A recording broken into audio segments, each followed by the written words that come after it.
ఈశ్వరో గురురాత్మేతి మూర్తిభేదవిభాగిని వ్యోమవద్వ్యాప్తదేహాయ దక్షిణామూర్తయే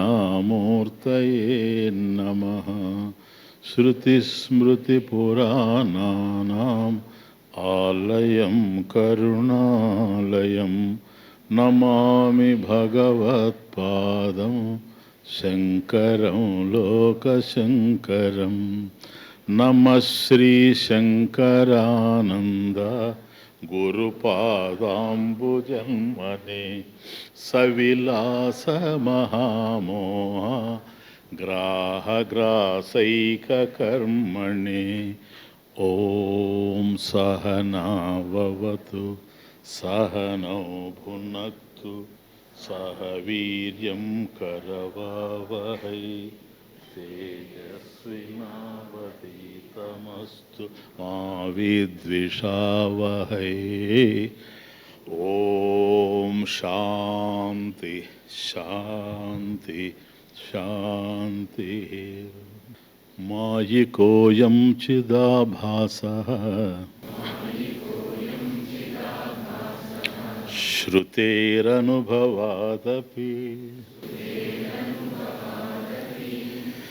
ఇంద్రజాలం జగత్ప్రోక్తం తదంతః పాత్యయం యతః.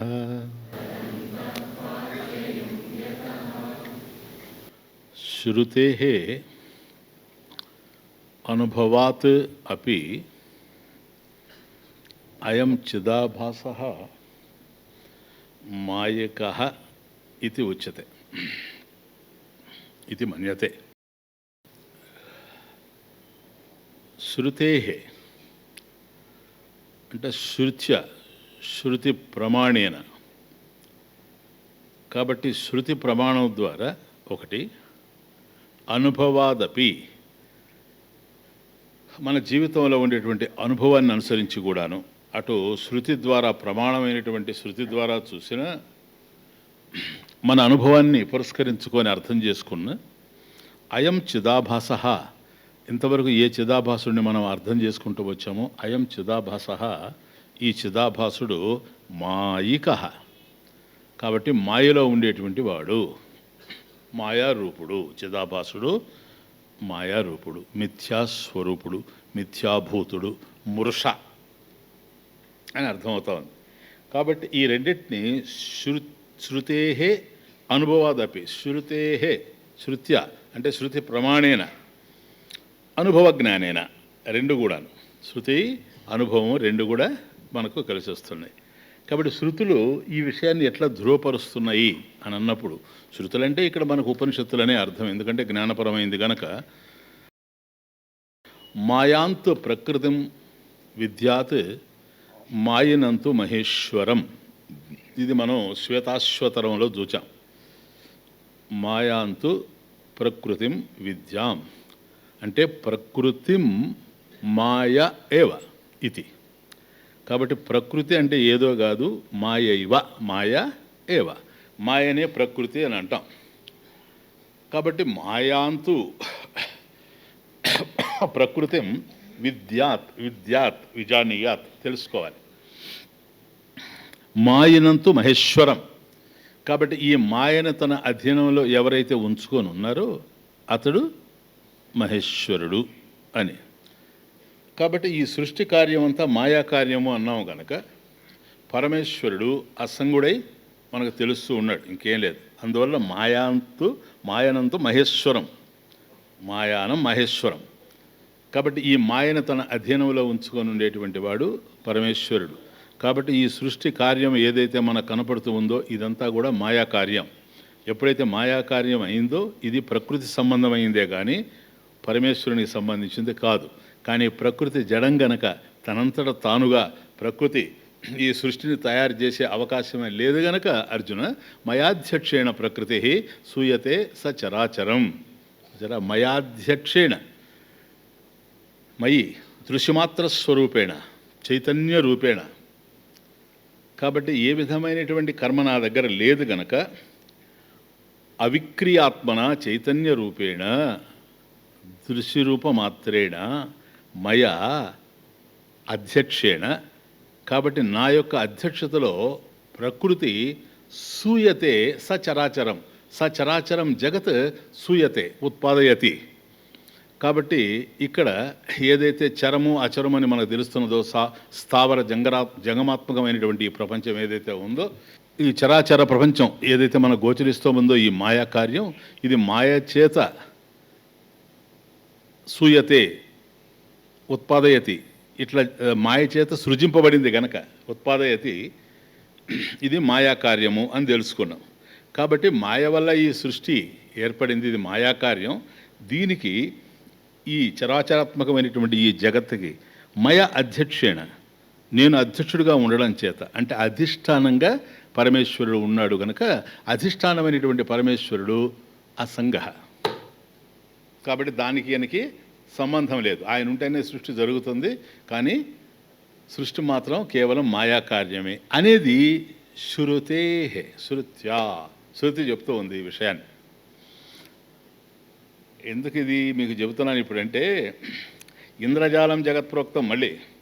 కాబట్టి ఇది మాయామయం, ఈ ప్రపంచం ఏదైతే మనకు తెలుస్తూ ఉందో ఇది ఇంద్రజాలం గారడి, దాంట్లోనే తదంతః పాతి అయం అయం చిదాభాస తదంతః పాతి, ఆ గారడి ప్రపంచంలోనే, ఆయా మాయా ప్రపంచంలోనే వాడు ఉండాడు.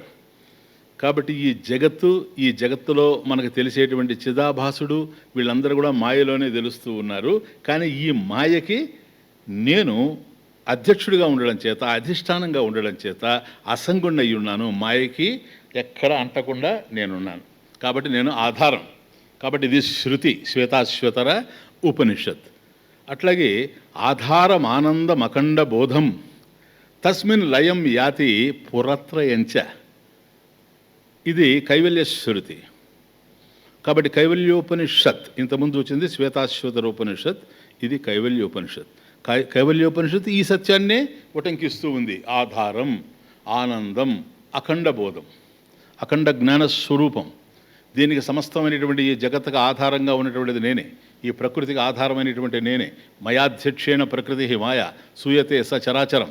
ఈ ప్రపంచానంతా తయారు చేసేటువంటి మాయ ఏదైతే ఉందో ప్రకృతి మయ అధ్యక్షేణ. కాబట్టి నేను ఉండడం వల్లనే ఇదంతా జరుగుతూ ఉన్నాయి. అది ఆధారం. ఆధారం ఆనందం, అనంత స్వరూపం, అఖండ బోధం. కాబట్టి పరిపూర్ణమైనటువంటి జ్ఞానస్వరూపం. తస్మిన్ లయం యాతి పురత్రయంచ, మూడు పురాలు కూడాను ఏవైతే జాగ్రత్త స్వప్న సుషుప్తని మనం తెలుసుకున్నామో, పురత్రయే క్రీడత యచ్చ జీవ చిదాభాస, ఈ మూడు పురాల్లో ఏ చిదాభాసుడైతే తిరుగుతూ ఉన్నాడో ఇవి ఎవరి యందు లయించిపోతూ ఉన్నాయో, ఈ జాగ్రత్త స్వప్న సుషుప్తులు కూడాను తస్మిన్ లయం యాతి పురత్రయంచ, ఈ పురత్రయం, ఈ మూడు పురాలు కూడాను ఆ పరమేశ్వరుని యందే లయించిపోతూ ఉంది అనేది కైవల్య శృతి. కాబట్టి శృతేహే అటు చూస్తే మనకు శ్వేతాశ్వతర ఉపనిషత్తు ఉద్ఘాటిస్తూ ఉంది. ఈ సత్యాన్ని కైవల్య శృతి కూడా మనకు చెప్తూ ఉంది. కనుక ద్రష్టృ దర్శన దృశ్యాన్ని త్యక్త్వా ఆత్మానం కేవలం భజ, మైత్రేయోపనిషత్. ద్రష్టృ దర్శన, చూడండి తమాషా, ద్రష్టృ అంటే చూచేటువంటి వాడు, దర్శన ఆ చూడడం అనేటువంటిది, దృశ్యాన్ని చూడబడేటువంటి దృశ్యాలు, అదే జ్ఞాతృ జ్ఞాన జ్ఞేయ. ప్లీజ్, జ్ఞాతృ జ్ఞాన జ్ఞేయ, భోక్తృ భోగ భోగ్య, ఇవన్నీ కూడా ఏవైతే మూడుగా తెలుస్తూ ఉన్నాయో త్యక్త్వా వాటిని విడిచిపెట్టి ఆత్మానం కేవలం భజ, అసంగస్వరూపమైనటువంటి ఆత్మనే సేవించు. వీటిని ఈ మూడింటిని త్యక్త్వా, ఈ మూడింటిని త్యక్త్వ అని మైత్రేయోపనిషత్తు చెబుతూ ఉందంటే ఆ మూడు ఏంటి? అది చిదాభాసుని రూపమే. అదే తమాషా. చిదాభాసుడు నీకు ఎక్కడ తెలుస్తాడు అంటే జ్ఞాతృ జ్ఞాన జ్ఞేయములయందు, ద్రష్టృ దర్శన దృశ్యములయందు, భోక్తృ భోగ భోగ్యములయందు, ఈ త్రిపుటిలో ఎవడైతే వ్యవహరిస్తూ ఉంటాడో, సంచరిస్తూ ఉంటాడో వాడు చిదాభాసుడు, అంటే భోక్త అనుభవించేటువంటి వాడు. కాబట్టి ఈ 3 ఏవైతే ఉన్నాయో ఇవి అనుభవింపబడేటువంటి క్షేత్రాలు. ఈ క్షేత్రాల్లో ఉండి అనుభవించేటువంటి వాడు భోక్తని త్యక్త్వా, విడిచిపెట్టి. ఎందుకు విడిచిపెట్టాలి? ఆ స్వరూపం నీది కాదు గనక, నీవు భోక్తవి కాదు గనక దానిని విడిచిపెట్టినప్పుడు, ఎప్పుడైతే భోక్త నీవు కాదని తెలుస్తుందో ఇక నువ్వు ఏదై ఉండాలి? కూటస్థమై ఉండాలి. ఆత్మానం కేవలం భజ, కేవలం ఆత్మానం భజ. కాబట్టి ఆత్మనే నువ్వు సేవిస్తూ ఉండాలి అని. కాబట్టి ఇంద్రజాలం జగత్ ప్రోక్తం. కాబట్టి ఈ జగత్ ఏదైతే మనకు గోచరిస్తూ ఉందో ఇది గారడి, ఇంద్రజాలం. ఇంద్రజాలం అని ఎప్పుడైతే అన్నామో అది మాయాస్వరూపం. ఇతను ఎక్కడున్నాడు? తదంతః పాతి, దాంట్లోనే ఉండాడు. కాబట్టి జగత్తు అని అన్నప్పుడు గారడి సత్యం కాదు, నంబర్ 1. గారడిలో మార్పులు జరుగుతూ ఉంటాయి, నంబర్ 2. ఎక్కడైతే మార్పు జరుగుతూ ఉంటుందో అక్కడ వినాశం కూడా ఉంటుంది. అదే మార్పు అంటే నశించిపోయే తర్వాత మొదటి దశలో మార్పుగా కనిపిస్తుంది, తర్వాత దశలో నశించిపోతుంది. దేహం మారుతూ ఉంటుంది, ఒక దశలో నశించిపోతుంది. ఏదైనా అంతే. కాబట్టి జగత్తులో ఎక్కడ చూసినా మనకి ఏం గోచరిస్తున్నాయంటే మార్పులే గోచరిస్తూ ఉన్నాయి, ఇంకేం తెలిసి రావడం లేదు. అన్ని మోడిఫికేషన్సే. ఎక్కడ చూసినా ప్రతిదీ కూడాను జాయతే వర్ధతే విపరిణమితే, అలా మార్పు చెందుతూ ఉంది కనుక ఏదైతే మార్పు చెందుతూ ఉందో, పరిణామశీలంగా ఉందో, ఇది సత్యమయ్యేందుకు అవకాశం లేనే లేదు కనుక జగత్తు ఎప్పుడైతే మార్పు చెందుతూ ఉందో అది నశించేటువంటి స్వభావం కలిగి ఉంది. ఆ జగత్తులోనే అంతఃపాతి. కాబట్టి ఈ చిదాభాసుడు ఎక్కడో లేడు, భోక్త ఆ జగత్తులోనే ఉన్నాడు. జగత్తులోనే ఎప్పుడైతే ఉన్నాడో వీడు కూడా మాయలోనే ఉన్నాడో, మాయ లక్షణాలు ఏమిటో అవే వీడిలో ఉండాలి. కాబట్టి ఆ మాయ లక్షణాలే జగత్తులో కనపడుతున్నాయి. ఏమిటా మాయ లక్షణాలు అంటే మార్పు చెందుతూ ఉండడం, నశించిపోవడం. కాబట్టి భోక్త అయినటువంటి వాడు కూడాను మార్పు చెందుతూ నశించిపోతాడు అనేది క్లియర్గా తెలుస్తూ ఉంది. కాబట్టి చిదాభాసుడు ఎవడైతే ఉండాడో వీడు మాయారూపుడు అనేది తేలాలి. అందుకని ఇంద్రజాలం జగత్ ప్రోక్తం తదంతఃపాతి అయం యతః. ఎందుకంటే తదంతఃపాతి అయం చిదాభాసః తదంతఃపాతి, ఈ జగత్తులోనే వాడు ఉండాడు. సరే స్వామీజీ, కనెక్షన్ జాగ్రత్తగా వినండి. చిదాభాసుడు మాయారూపుడు అని అర్థమైపోతా ఉంది. దానివల్ల వచ్చేది ఏంటి అని, చిదాభాసుడు మాయ అయితే ఏమి, ఇంకోటైతేమి. చిదాభాసుడు మాయారూపుడు అని తేలింది, సహేతుకంగా అర్థమైపోయింది. శృత్యా అనుభవేన, శృతి జ్ఞానేనా అనుభవ జ్ఞానేనా మనకు క్లియర్గా తెలిసిపోయింది. వాడు మిథ్యారూపుడని తెలిసినంత మాత్రాన ఏంటి అసలు మనకేంటి ఇప్పుడు దానివల్ల? ఎప్పుడైతే వాడు మిథ్య అని తెలిసాడో, మిథ్య అయినటువంటి వాడు లేనివాడే అవుతున్నాడు. ఇప్పుడు వాస్తవం చెప్పాలంటే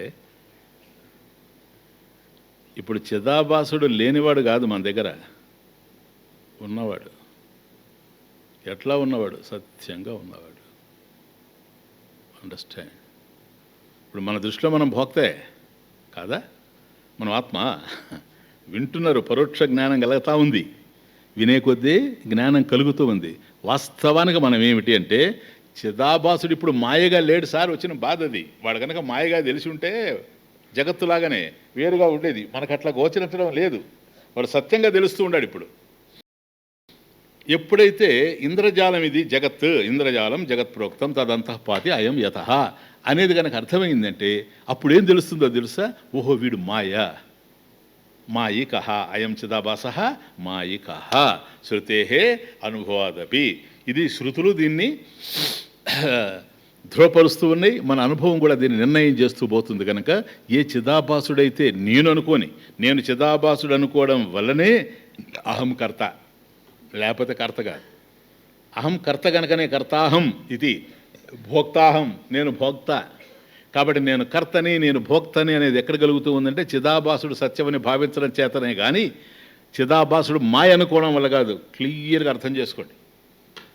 కాబట్టి ఇప్పుడు దీనివల్ల మనకి ఏం తెలుస్తుంది స్వామీజీ అని అంటే చిదాభాసుడు మాయ అనేది అర్థమవుతూ ఉంటుంది క్లియర్గా. ప్లీజ్, ఎప్పుడైతే చిదాభాసుడు మాయ అని తెలిసిపోతా ఉందో కూటస్థ చైతన్యం కంటే కూడాను కూటస్థ చైతన్యాత్ భిన్న అన్య ఇది. ఎందుకని? కూటస్థ చైతన్యం మాయ కాదు, ఆత్మ, అది సత్యం.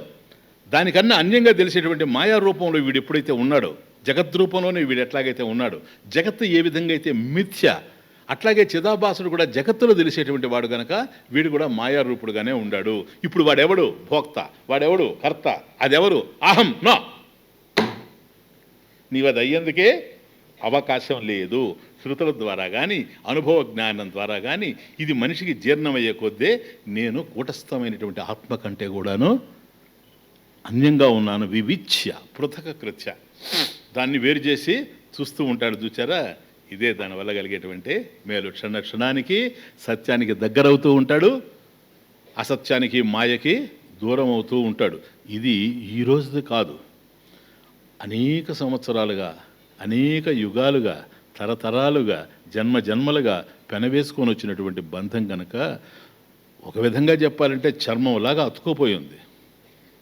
పైనుండేటువంటి వస్త్రాన్ని తీసేయగలం కానీ చర్మాన్ని ఎట్లాగైతే తీసి పక్కన పడేయలేము, అంతకన్నా కూడా బాగా నిగూఢంగా అతుక్కుపోయింది కనుక ఇది అనేక జన్మల్లో ఉండేటువంటిది కనుక దీనిని పోగొట్టాలనుకున్నట్లయితే విశేషమైనటువంటి విచారం జరగాల్సిన అవసరం ఉంది. కాబట్టి ఇది ఎప్పుడైతే ఇంద్రజాలం జగత్ప్రోక్తం తదంతఃపాతి అయం యతః అనేది అర్థమవుతూ ఉందో క్రమేపీ నేను కూటస్థ చైతన్యాన్ని కానీ మాయారూపుడైనటువంటి చిదాభాసుడిని కాను అనేది పునః వాడు మననం చేసుకుంటూ వస్తూ ఉంటాడు.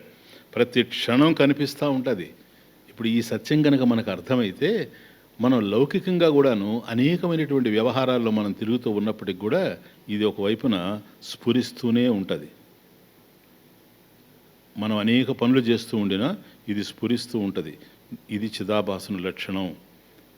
నేను చిదాభాసుని కాను, అహం ఆత్మైవ, నేను ఆత్మనే, అసంగోహం అయం అసంగః, అసంగోహ్యయం పురుషః, అహం పురుషః అసంగః ఇది. కాబట్టి చిదాభాసుని నేను కాను, ఇది నిరంతరం మన అనుభవానికి వస్తూ ఉంటుంది. నెక్స్ట్, విలయోప్యస్య సుప్త్యాదౌ సాక్షిణాహ్యనుభూయతే ఏతాదృశం స్వస్వభావం వివినక్తి పునః పునః.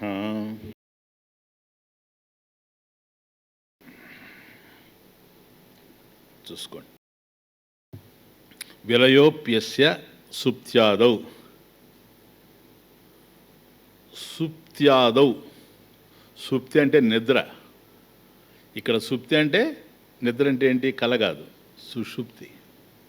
సుప్త్యాదౌ అంటే సుషుప్త్యాదౌ. స్వామీజీ మళ్ళీ ఆది అంటున్నాడు, ఎట్సెట్రా. మూర్ఛ, ఇవన్నీ కూడా దాని కిందకు వస్తాయి. సుషుప్తి కిందకే మూర్ఛ కూడా వస్తుంది. ఎందుకంటే మూర్ఛ ఏమీ తెలియనటువంటి స్థితి కనుక దీనిని మనం స్వప్నం అని చెప్పడానికి అవకాశం లేదు. కాబట్టి సుప్త్యాదౌ, సుషుప్త్యాదౌ. ప్లీజ్. సుప్త్యాదౌ విలయోప్యస్య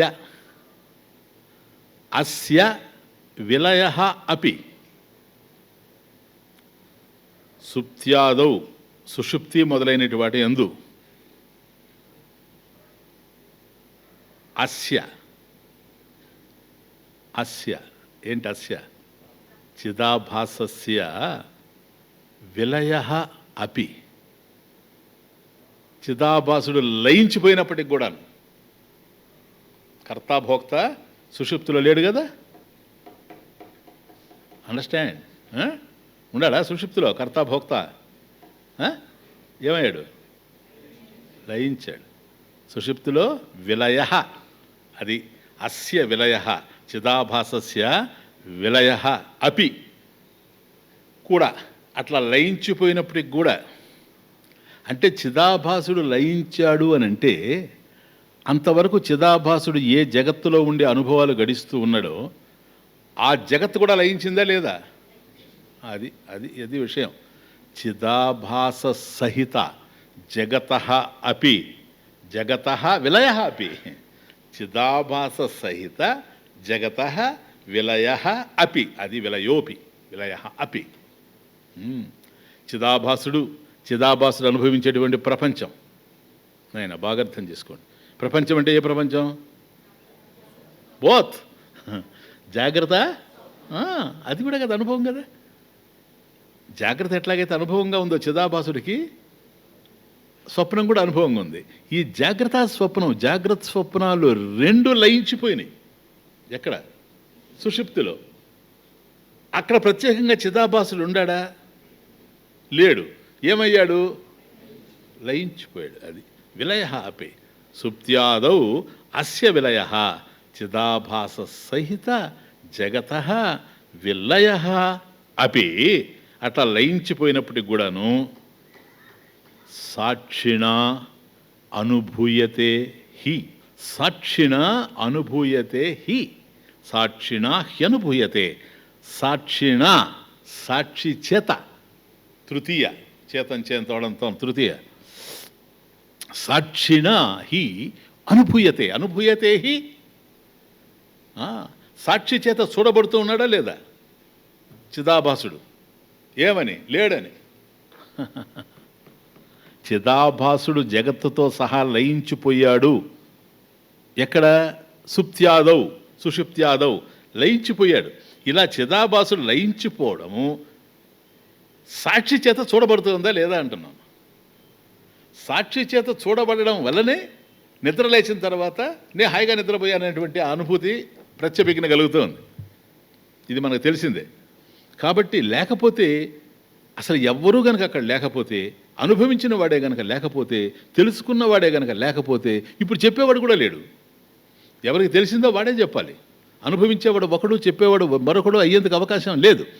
కాబట్టి జగత్తుని ఇటు జాగ్రత్త స్వప్నాన్ని రెండింటినీ కూడా అనుభవిస్తూ ఉండేటువంటి చిదాభాసుడు, వీళ్ళిద్దరు కూడా లయించినటువంటి దశలో దాన్ని ఎవరు అనుభవాన్ని తెలుసుకుంటూ ఉన్నారు? సాక్షిణ. అది కూటస్థ చైతన్యం. సాక్షిణ, సాక్షి చేత అనుభూయతే, అది తెలియబడుతూ ఉంది. లయించిపోవడం కూడా అనుభూయతే, అనుభవింపబడుతూ ఉంది, చూడబడుతూ ఉంది. అక్కడ వరకు అర్థం చేసుకోండి.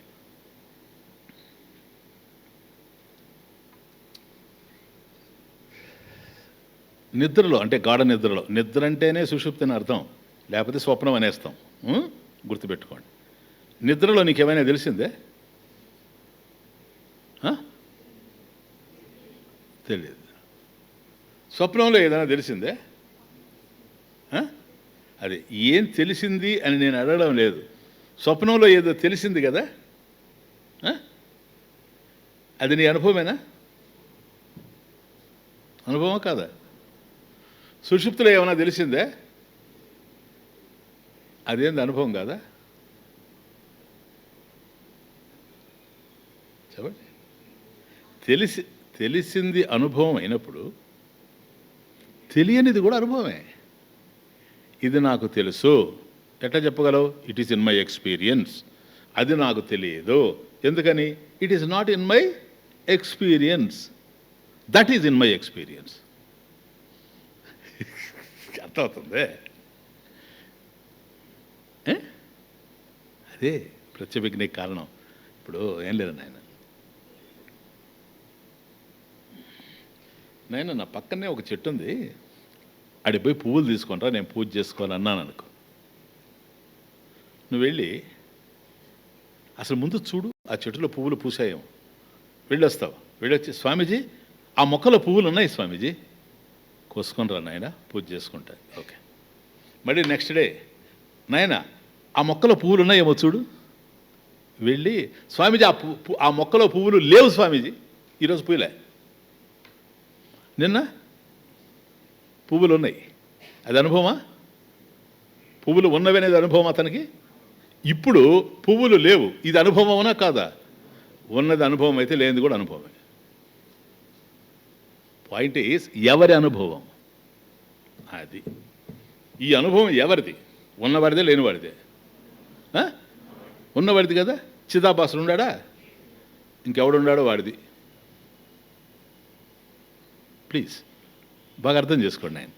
కాబట్టి జాగ్రత్తలో విశ్వడికి ఏ ప్రపంచం అయితే తెలుస్తూ ఉండిందో ఇంద్రియాల ద్వారా, జ్ఞానేంద్రియాల ద్వారా శబ్దాది విషయాలకు సంబంధించినటువంటి ప్రపంచం ఏదైతే తెలుస్తూ ఉండిందో, ఈ ప్రపంచం లేకుండా కలలో స్వమాయ కల్పిత జీవలోకే వాడి మనసుతో వాడు తయారు చేసుకున్నటువంటి ప్రపంచం ఏదైతే ఉందో దాన్ని అనుభవిస్తూ ఉన్నాడు. ఇది వాడికి తెలిసింది, అది వాడికి తెలిసింది. రెండు అనుభవంలో ఉన్నాయి. ఇది ఉన్నది జాగ్రత్త, వాడికి తెలిసింది. ఇది ఉన్నది స్వప్నము, వాడికి తెలిసింది. వీడెవడు? చిదాభాసుడు. మరి ఇది ఉందని అది ఉంది తెలిసింది అనేటువంటి వాడు అంటే కళ నుంచి మేలుకున్న తర్వాత కళ ఉందని చెప్తున్నాడు కదా. వీడే ఏమి తెలియకుండా ఉన్నదనడానికి కారణం ఏమిటి అని అన్నప్పుడు వీడు అక్కడ లేడు. ఉండుంటే చెప్పుండేవాడు. ఈ రెండు దశల్లో ఉంటాడు. కాబట్టి చిదాభాసుడు జాగ్రత్త స్వప్నాల్లో ఉన్నాడు. జాగ్రత్త స్వప్నాలకు సంబంధించిన అనుభవాలు వాడి దగ్గర ఉన్నాయి. అదే సుషుప్తికి వచ్చేటప్పటికి చిదాభాసుడు లేడు, అందువల్ల అనుభవం లేదు. చిదాభాసుడు లేనంత మాత్రాన చైతన్యం లేకుండా పోలేదు. ఏదైతే ఆధారం ఆనందం అఖండ బోధం పురత్రయే లయం యాతి, సరేనా, తస్మిన్ లయం యాతి పురత్రయంచ. ఆ 3 పురాల్లో 2 పురాల్లో వాడు ఉన్నాడు, 2 సిటీస్లో వాడు ఉన్నాడు, 3rd సిటీలో వాడు లేడు. వాడు లేకపోయినా వాడు లేడు అని తెలుసుకునేటువంటి చైతన్యం ఉంది. తదేవ సత్యం, అది సత్యంగా తెలుస్తుంది. దాన్ని మనం సాక్షి అన్నాం. ఇప్పుడు నిషేధావధి సాక్షి అన్నాం అనుకోండి. జాగ్రత్తని నిషేధించిన తర్వాత, స్వప్నాన్ని నిషేధించిన తర్వాత, విశ్వ తైజస్సులను ఇద్దరిని నిషేధించిన తర్వాత నిషేధావధి సాక్షి. ఆ సాక్షిన సాక్షి చేత అనుభూయతే, అది సుషుప్తి ఏదైతే ఉందో అది అనుభవింపబడుతూ ఉంది. ఏతాదృశం, ఇంతవరకు అర్థమైంది కదా క్లియర్గా. ఏతాదృశం, ఇటువంటి, ఏతాదృశం ఇటువంటి స్వస్వభావం, స్వస్య స్వభావం, స్వరూపం, చిదాభాసస్య స్వభావం ఏదైతే ఉందో అది పునః పునః మళ్ళీ మళ్ళీ వినక్తి అంటే పృథక్ వేరు చేయబడతా ఉంది కూటస్థుడి దగ్గర నుండి. కూటస్థ చైతన్యం ఏదైతే ఉందో కూటస్థాత్ భిన్న ఇది వివిచ్య వినక్తి, వినక్తి దాని నుంచి వేరు చేయబడుతూ ఉంది తన స్వరూపం. కాబట్టి భోక్తృ భోగ భోగ్యాని ఏవైతే ఉన్నావో ఈ త్రిపుటిలో ఉండేటువంటి భోక్త ఎవడైతే ఉన్నాడో వాడే చిదాభాసుడని నిర్ణయం చేశాం కదా. ఏతాదృశం, ఈ విధంగా ఇటువంటి స్వస్వభావం, వాడి యొక్క స్వరూపం. ఎవరి స్వరూపం? స్వస్య చిదాభాసస్య స్వభావ, స్వరూపం. అది ఏంటి ఆ స్వరూపం? మిథ్య. వాడి స్వరూపం ఏంటి? మిథ్య, మాయ, మృష, మిథ్యాత్మకం, ఇంకేం లేదు. మిథ్యాభూతం. వాడు వాస్తవంగా ఉన్నవాడు కాదని ఇప్పుడే తేల్చేశాం కదా. మళ్ళీ చెప్పాలి అదే. ముందు శ్లోకం కూడా అదే కదా. జగత్తులోనే ఉన్నాడు కనుక అంతఃపాతి. కాబట్టి జగత్తు ఎట్లాగైతే మాయో వీడు కూడా మాయే ఉన్నాడు. కాబట్టి వాడి స్వరూపం మాయని అర్థమైపోయింది. ఇప్పుడేమిటి? పునః పునః వివినక్తి, పునః పునః మళ్ళీ మళ్ళీ దాని నుంచి వేరుపడిపోతూ ఉంటాడు. దేని నుంచి? కాబట్టి అంత తేలిగ్గా పడలేడు. ఈ విధమైనటువంటి విచారం జరిగితేనే నేను చిదాభాసుణ్ణి అని ఇంతవరకు అనుకుంటూ ఉన్నవాడు ఈ కారణాల చేత శృతేహే, శృత్యా, శృతి ప్రమాణేన, అనుభవాత్, అనుభవ జ్ఞానేన, ఈ 2 కోణాల్లో నుంచి బాగా విశ్లేషించి చూచినప్పుడు నేను చిదాభాసుణ్ణి కాను. చిదాభాస అయం చిదాభాస మాయికః, వాడు మాయారూపుడు, నేను మాయ కాదు. ఎందుకని? నేనే కనుక వాడు అయి ఉంటే వాడు లేనప్పుడు నేను లేకుండా పోవాలి.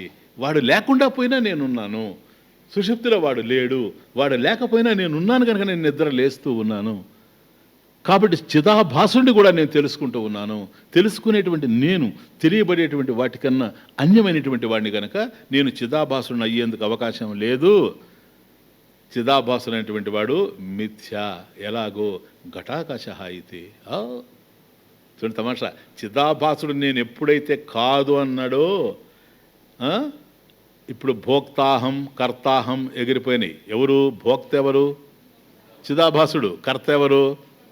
ఇప్పుడు నువ్వెవరు? అకర్త. అహం అకర్త. అకర్తాహం అభోక్తాహం. నేను కర్తను గాను భోక్తని గాను. కర్త అయినా భోక్త అయినా చిదాభాసుడే కానీ నేను అయ్యేందుకు అవకాశం లేనే లేదు. కాబట్టి నాకు కర్తృత్వం లేదు, నాకు భోక్తృత్వం లేదు. ఉన్నట్లే ఉంది ఇవ. ఉన్నట్లే ఉంది. ఎట్లా ఇవ అంటే ఘటాకాశ ఇవ. అది ఎగ్జాంపుల్. ఘటాకాశ ఇవ. కుండలో ఉండే ఆకాశము అంటాం కదా, ఇవ వలే. అది మిథ్య. కుండలో ఉండేటువంటి ఆకాశం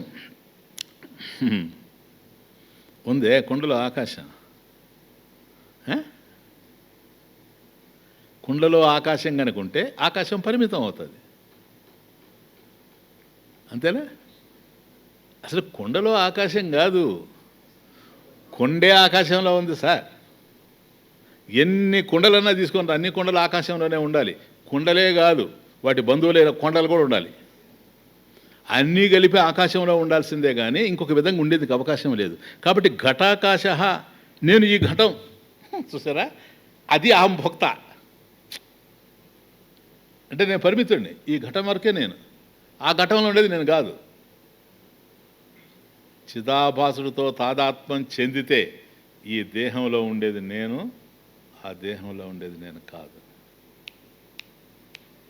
నేను చిదాభాసుడిని కాను అని గనక ఎరుక పడిందే, నేను ఇక్కడ లేను, అక్కడ లేను, అక్కడ ఏదుందో ఇక్కడ ఏదుందో అంత నాలో ఉంది.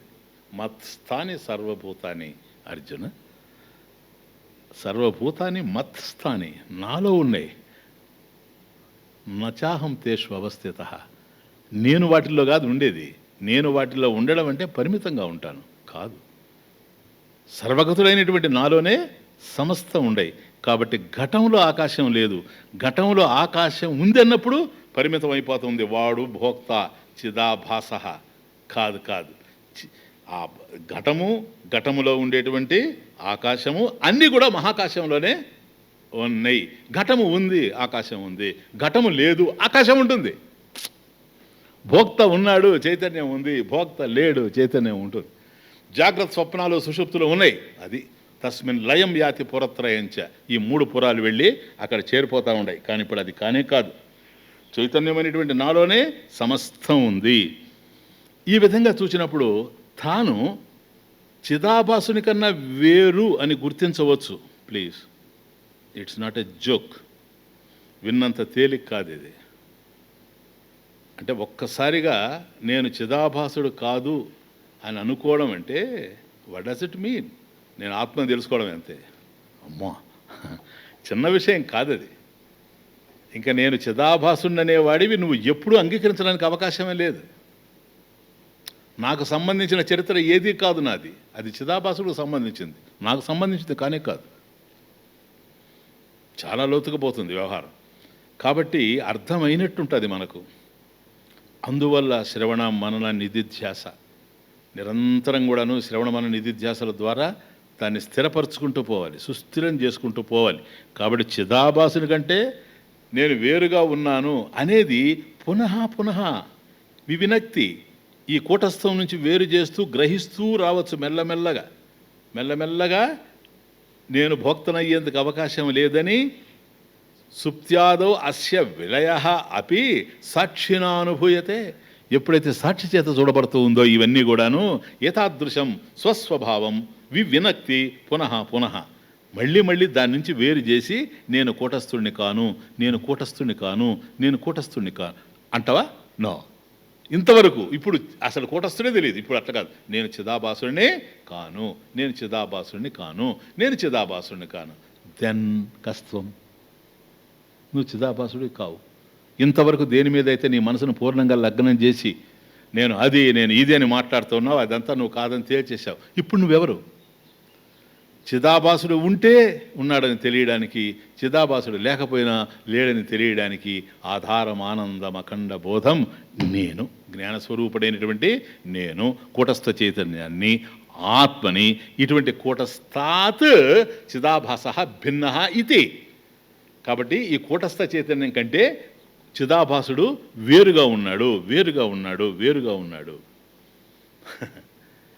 స్వామీజీ నెక్స్ట్ పాయింట్ అదే, ఇంకొక ట్విస్ట్. ఇది కూడా తెలిసిపోతా ఉందనుకోండి, నాయన మళ్ళీ రిమైండర్. అంత తేలిగ్గా తెలిస్తే అందరూ తరించిపోయి ఉండేవాళ్ళు ఇప్పటి వరకు. నిరంతరం దాని మీదనే ధ్యాస ఎవడైతే పెట్టుకొని ఉంటాడో, సర్వకాల సర్వావస్థలయందు దాని యందే మనసును లగ్నం చేసి శ్రవణంలో ఏదైతే గురుముఖతః గ్రహించాడో దానిని నిధిధ్యాసంలో స్థిరపరచుకోవడానికి ప్రయత్నం చేస్తూ ఇన్ బిట్వీన్ ఎక్కడ ఏ విధమైనటువంటి సందేహాలు వచ్చినా మనల్ని గతంలో ఊపేసినవన్నీ ఊపుతాయి. ఇప్పుడు భార్య అంటే చాలా ఇష్టం నాకు, ఆవిడ ఊపడానికి ఇంకో టైం లేదు, దిస్ ఈజ్ ది టైం. నా నిధిధ్యాసలో నన్ను పాడు చేయడమే టైం. సన్ అంటే చాలా ఇష్టం, గ్రాండ్ సన్ అంటే ఇంకా ఇష్టం. వాళ్ళందరూ ఉండేది పాడు చేయడానికి. ఎక్కడ తెలుసా? ఇక్కడే టైం అంతా, ఇక్కడే. So it is not that easy, విన్నంత తేలిక కాదు. అందుకని ముముక్షు, తీవ్ర ముముక్షు కావాలి. అప్పుడే ఆధ్యాత్మిక అంటే మన ఉపనిషత్తు బోధ అనేది అప్పుడే మనకు అందుతుంది. తీవ్ర ముముక్షు కావాలి. తీవ్ర ముముక్షు కావాలంటే పురుషార్థ నిశ్చయం క్లియర్గా ఉండాలి. కనుక నాకు ఎంతో టైం లేదు, ఉన్న టైంలోనే నేను నా స్వరూపాన్ని పొందాలి, సాక్షాత్కారాన్ని పొందాలి అనేటువంటి ప్రగాఢమైన వాంఛ ఉండేవాళ్ళు తప్ప మిగతా వాళ్ళు ఇంకొక జన్మకు కావాలంటే కొంత డిపాజిట్ చేసుకొని పోవచ్చేమో, కానీ ఈ జన్మలోనే తరించాలంటే మాత్రం అంత సీరియస్ స్టూడెంట్ అయి ఉండాలి. అయితే కానీ లాభం లేదు. కాబట్టి ఇంతవరకు వచ్చిన తర్వాత స్వామీజీ సరే మెల్లమెల్లగా చిదాభాసుడు నేను కాను, నేను కూటస్థమైనటువంటి ఆత్మని అని తెలుసుకుంటూ ఉండామనుకోండి, ఆ తర్వాత ఏం జరగదు స్వామీజీ దీనివల్ల? ప్రాక్టికల్గా చూడండి ఏం జరుగుతుంది. ఇదిగో ఇది జరుగుతుంది. వివిచ్య నాశం నిశ్చిత్య పునర్భోగం న వాంఛతి ముమూర్షు శాయితో భూమౌ వివాహం కోభివాంఛతి. వాట్ ఏ వండర్ఫుల్ ఋషి. అమేజింగ్ ఈజ్ దిస్ గురు. ఆయన జాగ్రత్తగానండి, వంట పడితే వీఆర్ బ్లెస్డ్. వివిచ్య, వివిచ్య అంటే వేరు చేసి, వేరు చేసి పృథక్ కృత్య. వివిచ్య దేని నుంచి? కూటస్థాత్, కూటస్థుని నుండి, చిదాభాస వివిచ్య పృథక్ కృత్య. కథం, ఎట్లా వేరు చేస్తావు? కూటస్థుని నుంచి చిదాభాసుని వేరు చేసేది ఎట్లా? ఏనాయనా? వివేకేన, వివేకేన, వివేకం చేత. విచారం చేసేది వివేకం కోసం, విచారం దాటిన తర్వాత వచ్చేది వివేకం. కాబట్టి వివేకేన, ఏం వివేకము? చిదాభాసుడు ఏంటి, కూటస్థ ఆత్మ ఏంటి అనేటువంటిది వివేకం. సరేనా? అదే కదా ఇప్పుడు మనం చేసిందంతా అదే. ఏతాదృశం స్వస్వభావం వివినక్తి పునః పునః అనడంలో ఉద్దేశం అదే.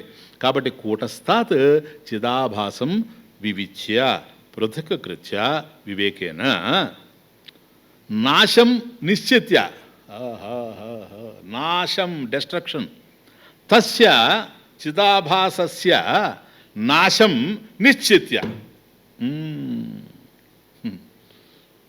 ఎప్పుడైతే కూటస్థ చైతన్యం నుండి అంటే ఆత్మ నుండి చిదాభాసుణ్ణి వివేకం చేత వేరు చేయడం జరిగిందో అక్కడ ఒక సత్యం నీకు బోధపడతా ఉంది. ఏమిటి ఆ సత్యము?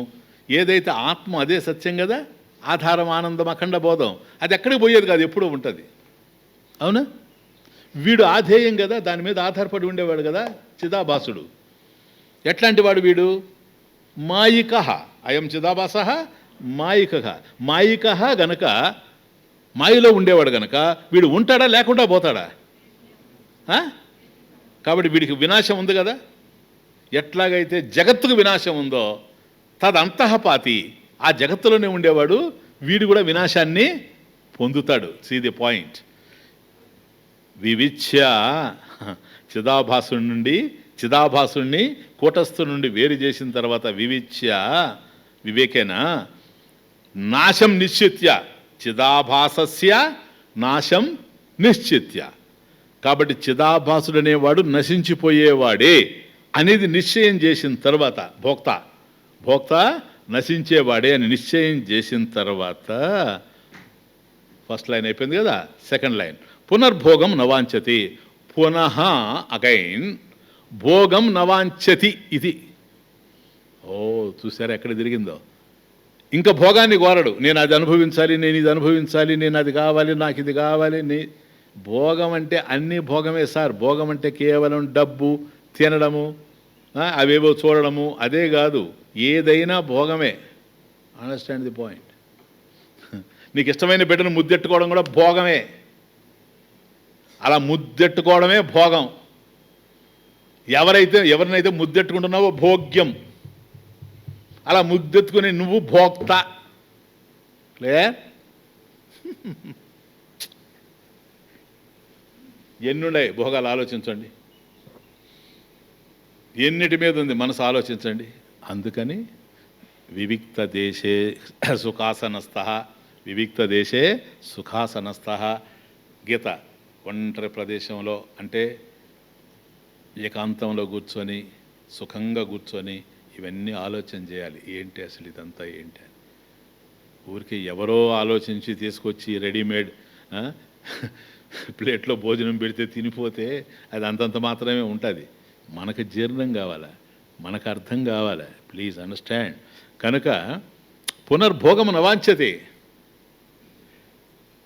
ఇంకా ఇంతవరకు ఏవైతే వీడికి భోగ్య వస్తువులుగా ఉన్నవో వాటిని అనుభవించాలి అని వాంఛతి నా. చూసావా, చిదాభాసుని యొక్క స్వభావం తెలిసిపోయి కూటస్థ చైతన్యం యొక్క స్వరూపం కనుక అర్థమైతే భోగానుభవనందు ఆసక్తి క్షీణించిపోద్ది, నశించిపోద్ది. అసలు అది అందులో భోగం నవాంఛతే. ఇంకా కోరుకోడు వాడు. ఎందుకని కోరుకోడు సార్? ఏం కోరాలా? ఏదైనా కోరచ్చు. ప్రాబ్లం ఎక్కడంటే ఏది కోరినా అది లేదని కాదు, కోరేవాడు లేడు.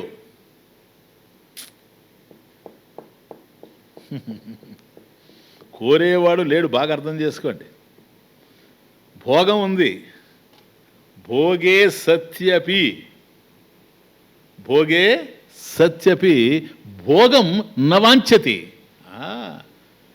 భోగం ఉంది, భోగ్య వస్తువు ఏదో ఉందాడ, బాగానే ఉంది, యథార్థమే అది. కానీ దాన్ని ఎవడైతే కోరుకున్నాడో ఇంతకాలం వాడు యాబ్సెంట్. ఇప్పుడు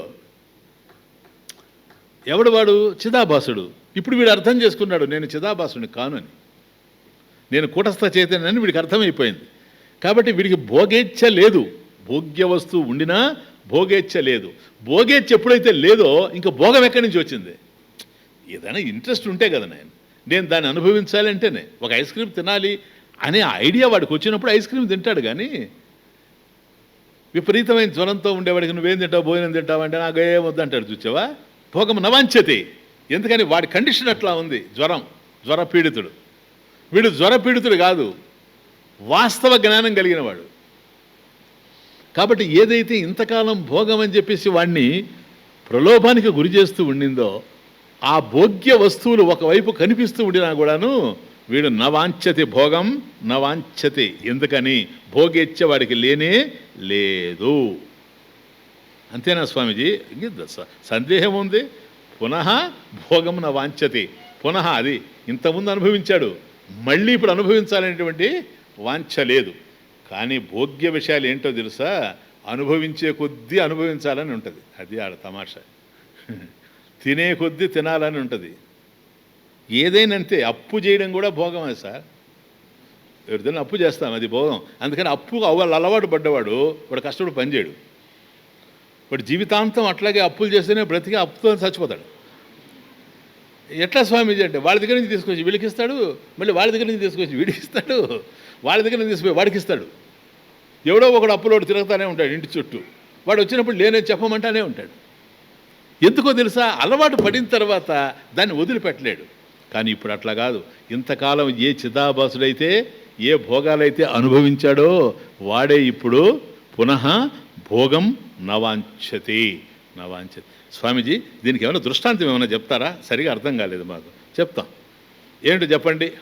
ముమూర్షు, థర్డ్ లైన్, ముమూర్షు మర్తుం ఇచ్చుహో, ముమూర్షు శాయిత భూమౌ.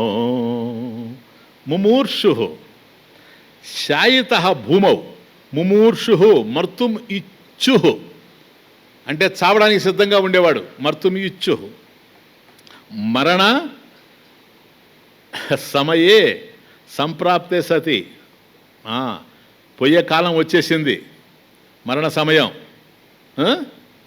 ఇప్పుడు ఇంకా చచ్చిపోతా ఉండే వాళ్ళు తెలిసిపోతా ఉంది. ఇంకే పని చేయలేడు. కనీసం శ్వాసలు పీల్చే పరిస్థితుల్లో కూడా లేడు. ఇంక పీల్చలేనేమో, అయిపోతూ ఉన్నాయి, ఆగిపోతూ ఉన్నాయి అని అనుకుంటా ఉన్నాడు. మర్తుం ఇచ్చుహో ముమూర్షు. ఇప్పుడు వాడిని దించి పెడతారు. భూమౌ శాయిత. ఇంతవరకు వాడు పడక మీద పడుకొని ఉండినా ఆ టైంలో సంప్రదాయం చెప్తూ ఉంది, దించరా వాడిని, కిందకి దించు. ఎందుకని? వాడి నిజస్థానానికి వెళ్ళని. ఎక్కడో యాక్సిడెంట్ జరిగితే సరేనా, అది 10 రోజులైనా 15 రోజులైనా 20 రోజులైనా ఆ నదిలో ఆ శవం ఏమైపోయిందో, కుళ్ళిపోయినా ముక్కలైపోయినా ఏమైపోయినా ఆ బాడీ కావాలి. ఏదైతే నేటివ్ ప్లేస్ అక్కడికి పోవాలి, వాళ్ళ బంధువుల దగ్గర చేరాలి. అది అప్పుడే అతనికి తృప్తి. ఇట్లా అంటుంటాం కదా మనం. ఇప్పుడు అందుకని వీడి స్వస్థానం ఎక్కడ? ఇప్పుడు ముమూర్షుహో చావడానికి సిద్ధంగా ఉన్నాడు. వీడి స్వస్థానం నేల సార్, మంచం కాదు. ఆ మట్టిలో నుంచి వచ్చాడు. వాడి స్వస్థానానికి వాడిని చేర్చేయండి. This is tradition. వాడంటే చిదాభాసుడు కాదు, కూటస్థ చైతన్యం కాదు. దేహం పంచభౌతికమైనటువంటి దేహం కనుక ఈ పంచభూతాల యొక్క సమ్మిళితంగా అది మనకు అందింది కాబట్టి దాన్ని తీసుకెళ్ళి దాంట్లోనే పెట్టడం అంతే. అందుకని పడక మీద ఉంచడానికి అవకాశం లేదు. చనిపోయేటువంటి వాడిని వెంటనే దించేయండి కిందకని. ఎక్కడైనా సరే మన సంప్రదాయంలో వెంటనే దించి పెడతారు. ఇది ధర్మం. జీవితాంతం ఎందరికో మోసాలు చేశాం. ఇప్పుడు భూమాత కూడా మోసం చేయకుండా, ఇదిగోనమ్మా, ఇదిగో నీ మెటీరియల్ కాస్ట్, నీ ఉపాదాన కారణం, నీ వల్ల ఏర్పడిన దేహం, ఇదిగో నీ మీదనే పెడుతున్నావు. వాడంతటా వాడే లేచి పడుకోలేడు కనుక నువ్వు హెల్ప్ చేయాలి. అందుకు నువ్వు ఉండేది అంతే. ఇంకే వాడిని రక్షించడానికి కాదు. ఎందుకని? వాడిని రక్షించే శక్తి నీకు లేదు. ఎందుకని? వాడిని రక్షించే శక్తి నీకే ఉంటే నువ్వు ఎప్పుడూ పోకుండా ఉంటావు. వాడిని రక్షించే శక్తి ఈరోజు నీకెట్లా లేదో, నిన్ను నన్ను రక్షించే శక్తి రేపు మనం పోయేటప్పుడు చూస్తూ ఉంటారే వాళ్ళకు కూడా ఉండదు. శాయిత భూమౌ ముమూర్షు. అట్లా వాడిని దించి పెట్టేస్తూ ఉంటారు చూచారా? అటువంటి పరిస్థితుల్లో కహ వివాహం అభివాంఛతి. ఈయన మనకు వండర్ఫుల్ గురు విద్యారణ్య స్వామి. ఇప్పుడు వాడు పోతా ఉండండి, ఆయన వాడికి తెలిసిపోయింది. అంటే ఇంకొక 2 శ్వాసలు తీసుకుంటానా, ఇంకొక 3 శ్వాసలు తీసుకుంటానా, ఇవి చెప్తే అర్థం కావు. ఎవరికి వాడుగా ఒంటరిగా కూర్చొని ఆలోచించాలి. సపోజ్ ఆ పరిస్థితే మనకు వచ్చిందనుకోండి, జస్ట్ చుట్టూ అందరు ఉండారు, we're leaving all of them. Imagine, జరిగేదే కదా. ఇదేమైనా ఊహ లేక ఏమైనా యూటోపియన్ లిటరేచరా? జరిగేదేనా? జరిగి తీరుతుందే. ఏదో ఒకరోజు అందరికీ జరిగి తీరుతుంది. మనకు కూడా అది వచ్చినప్పుడు చూడు, వీళ్ళందరినీ, నాకు వీళ్ళంటే ఇష్టం, అందరిని వదిలిపెట్టిపోతున్నాను, ఇంకా నేను శ్వాస తీసుకోలేకపోతున్నాను, ఇదే చివరిదే, ఇంకా 4 శ్వాసలు ఉంటే బాగుండు. కొన్ని లక్షల శ్వాసలను పీల్చినప్పుడు జీవితాన్ని గురించి ఆలోచించలే. ఇంకా 1, 2 మిగిలిండాయి అనుకునేటప్పుడు ఇంకొక 4 శ్వాసలు ఉంటే కనీసం ఒక 15 సెకండ్లైనా బతుకుతానేమో కదా అని మనిషి ఆలోచిస్తూ ఉంటాడే. ఆ స్టేజ్లో ముమూర్షు భూమౌ శాయిత, వాడిని దించిపెట్టిన తరువాత వివాహం మ్యారేజీ కహ అభివాంఛతి. ఆ దశలో ఎవడైనా పెళ్లి చేసుకోవాలంటాడా? కహ, ఎవడు చేసుకుంటాడు అని, ఎవడు చేసుకోవాలని కోరుకుంటాడు అని. అంటే దాని అర్థం ఎవడు కోరుకోడు. వస్తుంది అప్పుడు పెళ్లి చేసుకో, వాడికి రాదు. పోనీ ఉండరే కూడా, వీళ్ళేమన్నా అంటారా? ఇప్పుడు ఎక్కడ పోతున్నాడు తొందరగా, నాయన అయిపోయిందిరా, భోజనం అయిపోయిందిరా, తినేసిపోరా. లేదమ్మా నాకు బస్సు తప్పిపోద్దేమో. అబ్బా పోదులేరా, బస్సు ఎక్కడ పోదులేరా, కొద్దిగా తినేసిపోనాయనా, ఎట్లాగో పోతున్నావు కదా అంటారు కదా. అట్లాగే ఈ చచ్చిపోయేవాడిని భూమౌ శాయిత ముమూర్షు, వీడిని నాయన ఉండు నాయన, ఎందుకని నిన్ను ప్రేమించినమ్మా, ఇదిగో నాయన, నువ్వు పోతాడావు కదా, ఎట్లాగో పోతాడావు కనుక కట్టుకొని పో. యాడికే కట్టుకొని పోయేది? ఎక్కడికి కట్టుకొని పోయేది? వాడు పేల్చలేక గాలిని వాడు యాతన పడతా ఉంటే, ఇదే చివరి శ్వాసేమో నేను వాడు అనుకుంటా ఉంటే, వివాహం కోపిగచ్చతి, నాయన పెళ్లి చేసుకొని పోరా, ఎట్లాగో పోతున్నావు కదా అని ఏమన్నా ఇతరులు అంటారా అని చెప్పండి. ఎంత విశాలమైన ప్రపంచంలో తిరిగాం. సీ దిస్, ఎక్కడికి ఇస్తా ఉండాడో. గగనమెంత విశాలమైన చేదుకునేందుకు ఏముంది, గగనమెంత విశాలమైన చేదుకునేందుకు ఏముంది, జీవి ఎంతగా బ్రతికినా తోడు నడిచేదేముంది, అంతా మాయే జీవితమో వెలిగే మహిమే శాశ్వతమో, అంతా మాయే. ఇంద్రజాలం జగత్ప్రోక్తం, అంతా మాయే జీవితమో వెలిగే మహిమే శాశ్వతము, గలగల కిలకిల పారే నీరు గలగల, విరిసే నవ్వో కిలకిల. ఎంత గలగలంటూ శబ్దాలు చేసుకుంటూ పోయినా నిలబడేదేమి లేదు. ప్రవాహం కనుక నీరు పోతానే ఉంది పోవాల్సిన చోటకి. ఒకవేళ ఏ కారణం చేతనైతే మనిషి కనుక నవ్వితే ఆనందంగా విరిసే నవ్వు కిలకిల, క్షణం మళ్ళీ జీవితం అంతా దుఃఖం. అదే క్షణం ఆనందం, ఇంకేమీ లేదు. సుఖమల్పం బహుక్లేశ విషయగ్రాహిణాన్ రుణం. ఈ విషయ ప్రపంచంలో తిరిగేటువంటి వారికి సుఖం ఏదో ఎప్పుడో ఎక్కడో అంత కనపడతా ఉంటుంది కిలకిల. జీవితం అంతా ఇదే. కాబట్టి వివాహం కహ అభివంచతి, పెళ్లి చేసుకొని పోతే బాగుండు అని ఎవడైనా అనుకుంటాడా? ఇప్పుడు కార్లేట్ చేసి చూసుకోండి.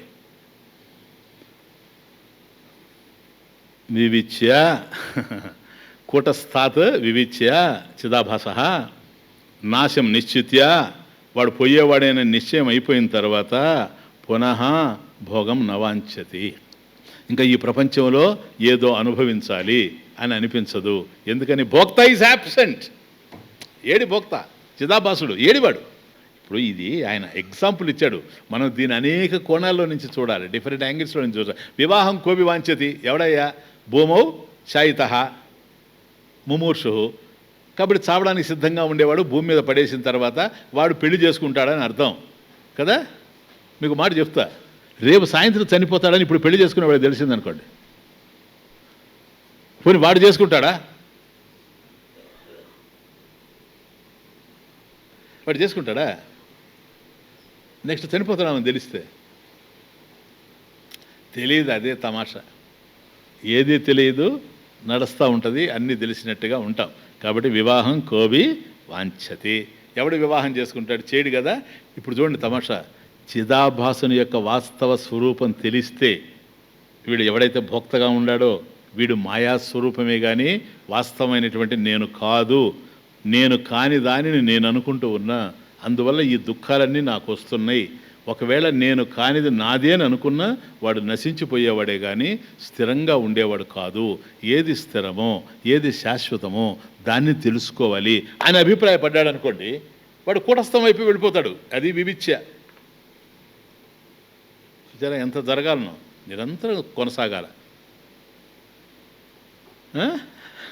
భోగం నవాంఛతి కదా. ఇప్పుడు వాడికి తెలిసిపోయింది కదా ఒక రకంగా. ఇప్పుడు జ్ఞాని కాదు వీడు, బాగా అర్థం చేసుకోండి. క్రిటికల్ ఇక్కడ పూర్ణ జ్ఞాని కాదు, కానీ చిదాభాసుడు తాను కాదు అని తెలుసుకున్నటువంటి వాడు. ఇప్పుడు నెక్స్ట్, జిహ్రేతి వ్యవహర్తుం చ భోక్తాహమితి పూర్వవత్ చిన్ననాస ఇవ హ్రీతః క్లిశ్యన్నారబ్ధమశ్నుతే.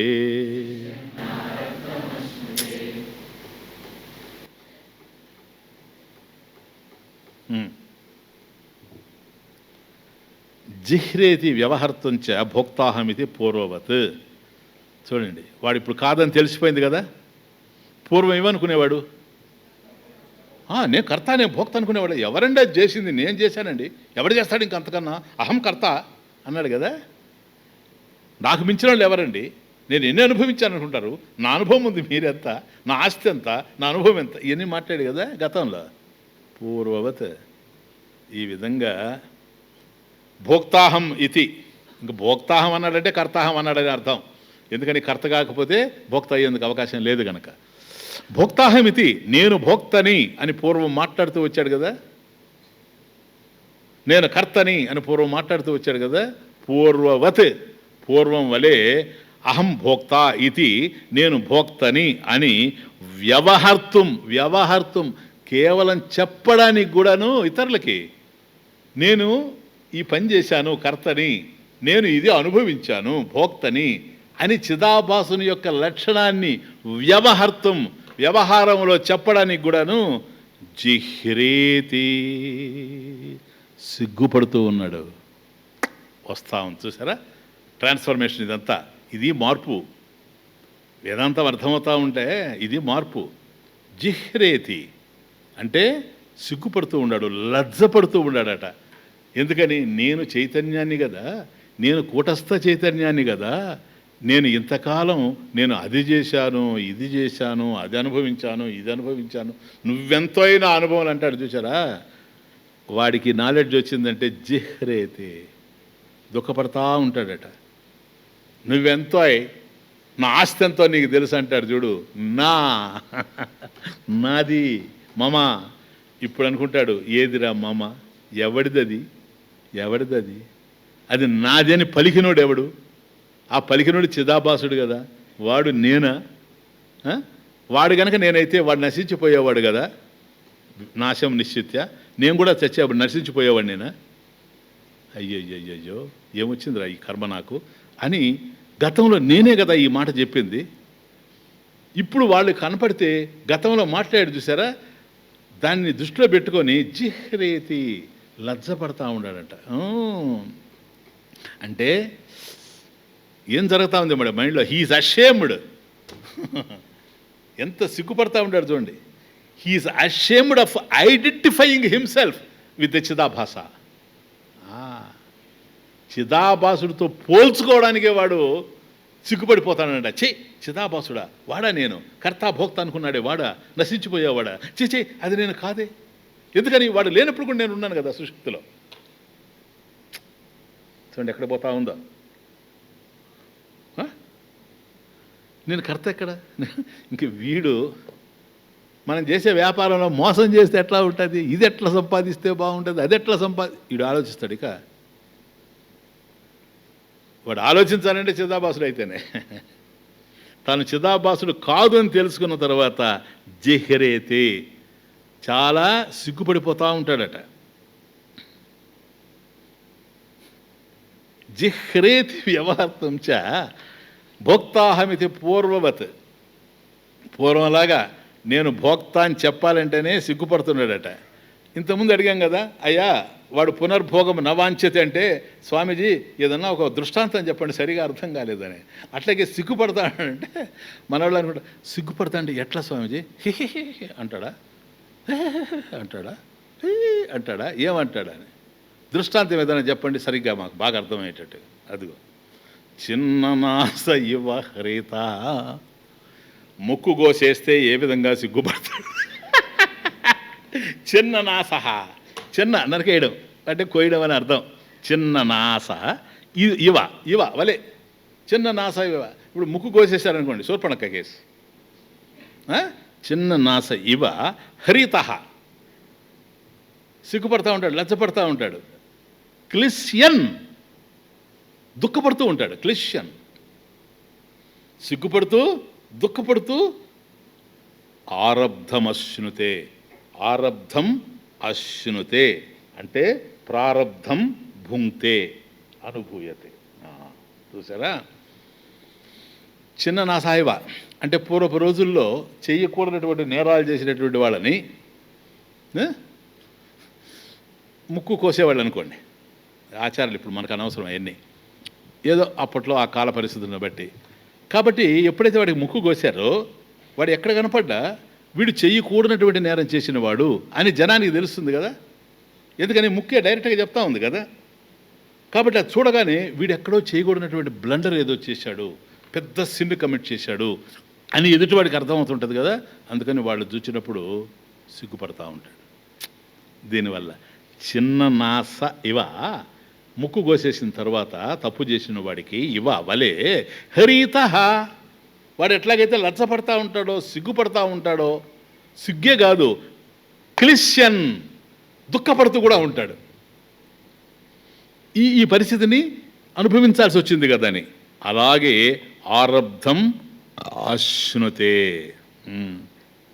కాబట్టి నేను చిదాభాసుణ్ణి అని చెప్పుకోవడానికే పూర్వవత్, ముందులాగా నేను చిదాభాసుణ్ణి అని చెప్పుకోవడానికి లజ్జపడుతూ ఉన్నాడు. ఇప్పుడు ఈ దశలో చూడండి, స్టేజ్ బై స్టేజ్ పోతా ఉంది. అంటే చిదాభాసుని స్టేజ్ దాటి పూర్ణ జ్ఞానం అయ్యేందుకు మధ్యలో అంతరావస్థ బాగా అర్థం చేసుకోండి. కాబట్టి చిన్న నాస ఇవ హరిత, ముక్కు కోసేసిన తర్వాత వాడు ఏ విధంగా అయితే సిగ్గుపడుతూ దుఃఖపడుతూ ఉంటాడో అట్లా జీవిస్తూ ఆరబ్ధం అశ్నుతే, ప్రారబ్ధం భుంక్తే అంటే ప్రారబ్ధాన్ని అనుభవిస్తూ ఉన్నాడు. వాడు చిదాభాసుడు కాదని తెలుసుకున్నాడు, బాగా అర్థం చేసుకున్నాడు. ఒకటి అయినా ప్రారబ్ధం ఉన్నంత వరకు దేహం ఉంటుందా లేదా? కాబట్టి ఈ దేహానికి గతంలో ఏ విధమైన ప్రారబ్ధం ఉందో ఆ ప్రారబ్ధాన్ని ఈ దేహం అనుభవించాలనా లేదా? అనుభవించడం కోసం ఈ దేహం ఉండాలనా లేదా? కాబట్టి ఈ దేహంలో ఉండేవాడు నేను చిదాభాసుణ్ణి కాదు అని అనుకున్న ఆ దేహానికి వచ్చేటువంటి బాధలు అవన్నీ కూడాను భరించాలనా లేదా? సో హీ అండర్గోస్ ది ప్రారబ్ధ silently, knowing full well that he has only to wait till the prarabdha is totally exhausted. సంపూర్ణంగా ప్రారంధం పోయేంత వరకు వాడు కామ్గా దాన్ని అనుభవిస్తూనే ఉండాలి, తప్పదు. చూసారా, ఒక దశ. మళ్ళీ జన్మ రాకపోవచ్చు, మరణం లోపల జీవన్ముక్తులు అయిపోవచ్చు. అక్కడికి దగ్గరగా ఉంది, ఇంకేం లేదు, చాలా దగ్గరగా ఉంది వ్యవహారం ఇప్పుడు. కాబట్టి తాను చిదాభాసుడు కాదు అని తెలిసిపోయింది. చాలా ఇంపార్టెంట్ నాయన, ఇదంతా అనుభవ ప్రకాశం. ఇప్పుడు అడిగామనుకోండి, అయ్యా నువ్వు ఆత్మవే చిదాభాసుడివే అని అడిగామనుకోండి, ఏదైనా సరే ఆత్మైనా చిదాభాసుడైనా ఇద్దరూ భోక్తలు గారు. అండర్స్టాండ్ ద పాయింట్, అవునా? చిదాభాసుడు భోక్త కాదు, ఇప్పుడే మనం అనలైజ్ చేశాం కదా. ఆత్మ ఏకమేవ అద్వితీయం కనుక భోక్త అయ్యేందుకు అవకాశం లేనే లేదు. కాబట్టి ఆత్మ నేను అని చెప్పినా చిదాభాసుడిని అని చెప్పినా ఇద్దరు కూడాను భోక్తలు అయ్యేందుకు అవకాశం లేదు. ఇద్దరు కాకుండా మూడోది ఉండేందుకు అవకాశం అస్సలే లేదు. కాబట్టి ఇప్పుడు ఏ స్థాయిలో ఉండాడో చూడండి నాయన. Please understand, he is ready to go. Is ready to depart. ఈ ప్రపంచాన్ని వదిలి, ఈ దేహాన్ని వదిలి పోవడానికి సంసిద్ధంగా ఉన్నాడు. నేను చిదాభాసుని కాను. చచ్చేవాడు చిదాభాసుడే, కర్తగా ఉన్నవాడు చిదాభాసుడే, భోక్తగా ఉన్నవాడు చిదాభాసుడే. నేను వాడు మాయిక, అయం చిదాభాస మాయిక, నేను కాదు, వాడికన్నా భిన్నమైనటువంటి వాడిని, చైతన్య స్వరూపుణ్ణి అని తెలుసుకుంటూ ఉన్నాడు కదా. అందువల్ల నేను భోక్తని అనలేడు, నేను చిదాభాసుణ్ణి అనలేడు. చూడండి తమాషా చూడండి. కాబట్టి సిగ్గుపడతా ఉన్నాడు. ఈ దేహం నాది అన్నవాడు లేడు ఇప్పుడు. ఈ దేహం నాది, మమ దేహ అన్నవాడు ఏడి? వాడు చిదాభాసుడు, వాడు నేను కాదు కదా, నేను కర్తను కాదు కదా, నేను భోక్తను కాదు కదా. చూడండి తమాషా చూడు. కాబట్టి వీడు పోవడానికి సిద్ధంగా ఉన్నాడు. ఎప్పుడు కూడా మన సనాతన ధర్మంలో ఏడుస్తూ చావడం అనేది లేనే లేదు. నేను బ్రతికేటప్పుడే ఉండాలి అదంతా, ఏడుపు అంతా ఏదన్నా ఉంటే. ఏమిరా ప్రతిరోజు వేస్ట్ అయిపోతుంది, భగవంతుడి కోసం నేను ప్రయత్నం చేయలేకపోతున్నానని అని ఆ ఏడ్చేది ఏదన్నా ఉంటే బ్రతికినప్పుడే ఏడవాలి తప్ప, బ్రతికినప్పుడు అయోమయంగా బ్రతికి పోయేటప్పుడు ఏడ్చేటువంటిది సనాతన ధర్మం కానే కాదు. అందుకని ఈ కనీసం ఈ స్థాయి కన్నా వచ్చేస్తే దేహాన్ని వదిలేస్తాడు. ఎందుకని ఇది నాది కాదు, ఇది అనవసరమైందని భరించుకుంటూ తిరుగుతున్నా నెత్తినేసుకొని. అందువల్ల పూర్వంలాగా నేను చెప్పలేను ఇది నాదే అని. వ్యవహర్తం అరే పలకడానికి కూడా సిగ్గుపడిపోతున్నా నేను. ఎంత బ్యూటిఫుల్గా ఉందో చూడండి. అందువల్ల హీఈస్ రెడీ టు గో. కానీ పూర్వపు రోజుల్లో మీకు ఇంతకుముందు కూడా చెప్పుకుంటాను నేను, అతను పోవడానికి సిద్ధంగా ఉంటే అసలు ఇంట్లో ఉండేవాళ్ళు కూడా ఉండేవాళ్ళు కూడా పంపించడానికి సిద్ధంగా ఉంటారు. ఎందుకని నిలుపుకోవడం మన చేత కాదు కనుక. అందువల్ల ప్రతి ఇంటిలో మధ్యలో నడువ అని ఒకటి ఉండేది, నడువ అంటారు దాన్ని. అట్లాగే దానికి ఇంకో పేరు కూడా ఏదో ఉంది, మాండువా అని ఏదో ఉండే. అంటే మధ్యలో ఉంటుంది అది. ఒక్కోసారి సీలింగ్ కూడా ఉండదు దానికి, బాగా లైట్ పడుతుంది. మనిషి కనుక లోపల గదిలో కనుక చనిపోయే పరిస్థితిలో ఉంటే దించేస్తారు కనుక, భూమో శాయిత, అక్కడ దించి అక్కడ ఉంచరు, అక్కడి నుంచి తీసుకొని వచ్చి ఈ మధ్యలో పెడతారు. ఎందుకని ఇంకా ఉన్నాడు పోలే. అప్పుడు అందరూ చుట్టూ కూర్చొని హరే రామ రామ రామ హరే హరే, హరే కృష్ణ కృష్ణ కృష్ణ హరే హరే. వాడి జీవితంలో చేసుకున్నాడో లేదో కనీసం ఇప్పుడైనా మనం వాడికి హెల్ప్ చేయాల్సింది ఇదే తప్ప ఇంకొక మార్గమే లేదు. సాక్షి సంతకాలు ఏమి ఇప్పుడు ఉపయోగం లేదు. ఇప్పుడు కేవలం భగవన్నామస్మరణ చుట్టూ కూర్చొని చేస్తారు. సపోజ్ పోయినాడు అనుకోండి, ఆ దేహాన్ని తీసుకొని బయట పెట్టేస్తారు. ఒకవేళ రికవర్ అయ్యాడనుకోండి, కొన్ని పాడు జీవాలు పోవు, ఎవరినో ఏడ్పించాలని ఉంటారు, వాడు రికవర్ అయ్యాడనుకోండి లోపల పట్టుకోదు. చూడండి ఎంత అద్భుతమైనటువంటి సంస్కృతి అనుకోవాలా. కాబట్టి వాడు చచ్చిపోతూ ఉన్నాడు కనుక లోపల పెట్టడానికి లేదు, చచ్చిపోలేదు కనుక బయట వేయడానికి లేదు, ఇన్ బిట్వీన్ పెట్టుకొని ఉంటారు. అట్లని చెప్పేసి పెట్టేసి వాడిని ఒంటరిగా వదిలేయడం కాకుండా ఏదో చుట్టూ కూర్చొని ప్రార్థన చేస్తూ ఉంటారు భగవంతుడిని.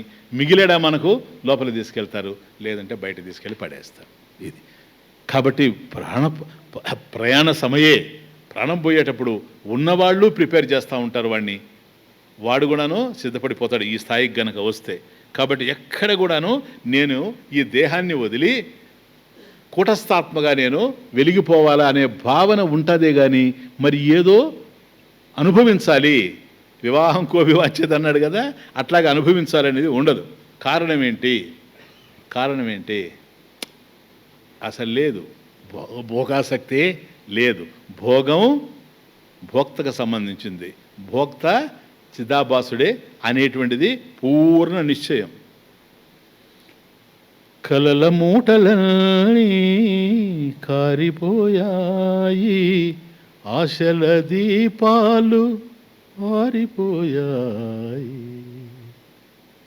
ఏది కావాలని ఉన్నది ఇప్పుడు?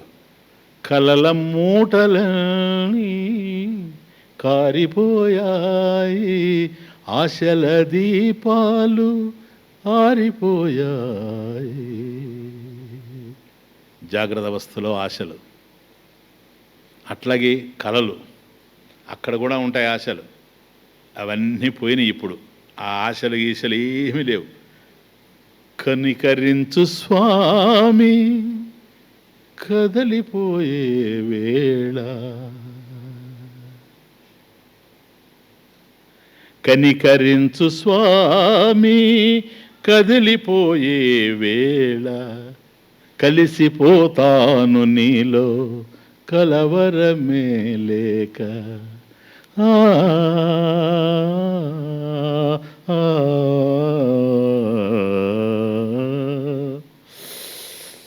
మరపురాదు నీ దయా ఓ దయామయ, కలయైన నిజమైన కలవరమైన మరపురాదు నీ దయా ఓ దయామయ.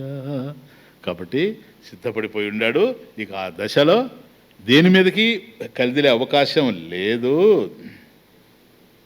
ఇప్పుడు తనని భోక్తని తన మీద ఆరోపించుకోలేడు కదా. Clear please.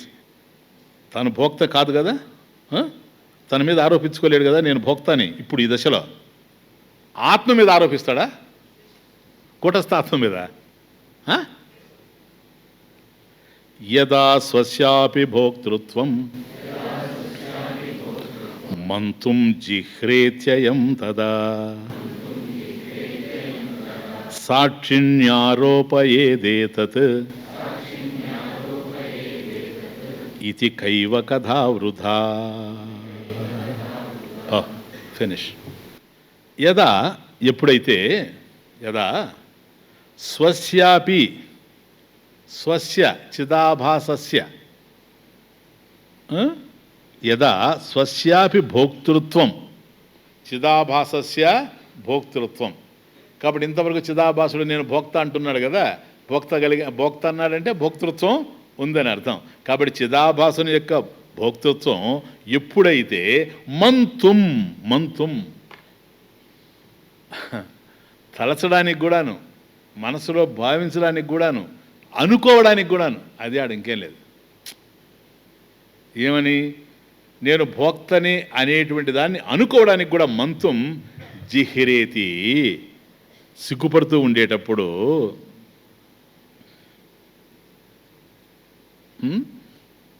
తదా ఎప్పుడైతే ఆ విధంగా ఉన్నాడో, ఏమని? నాకు భోక్తృత్వం ఉంది అని చెప్పుకోవడానికే సిగ్గుపడతా ఉండేటప్పుడు, అనుకోవడానికే సిగ్గుపడతా ఉండేటప్పుడు. ఇంతకుముందు వ్యవహార్థం అన్నాం అంటే ఏమంటూ సే చెప్పడానికి, ఇక్కడ అది కాదు.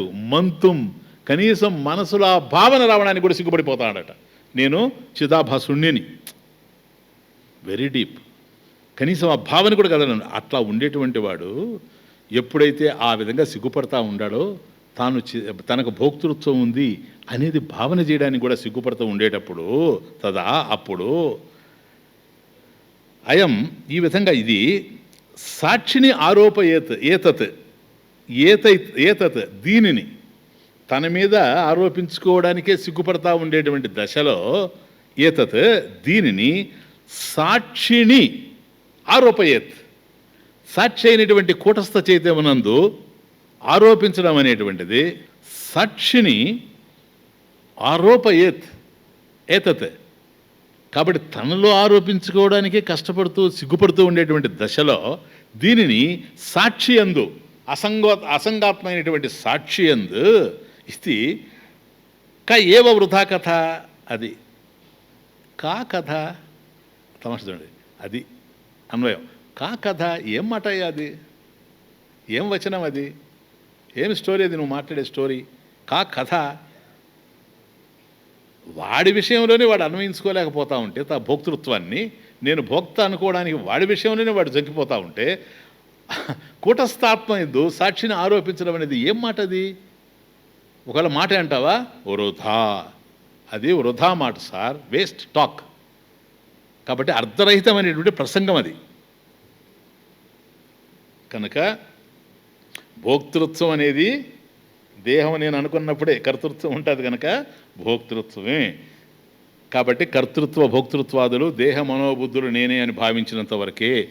జ్ఞానం కలిగిన తరువాత నాయన వివిచ్య వేరు చేసిన తరువాత జ్ఞానం కలిగిందే, జ్ఞానం కలిగిన తరువాత దేహం ఉంటుంది.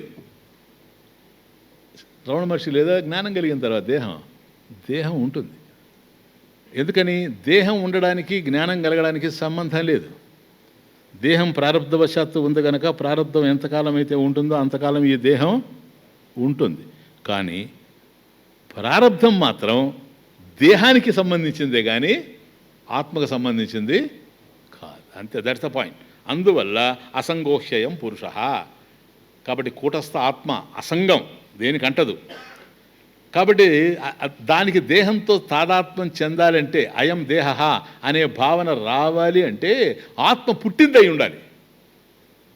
అది అజహ, పుట్టుక తెలియనిది. అజహ అజహ. కాబట్టి ఎప్పుడైతే పుట్టుక లేదో, పుట్టుక లేని ఆత్మకి పుట్టుక కలిగినటువంటి దేహంతో ఏమి సంబంధం?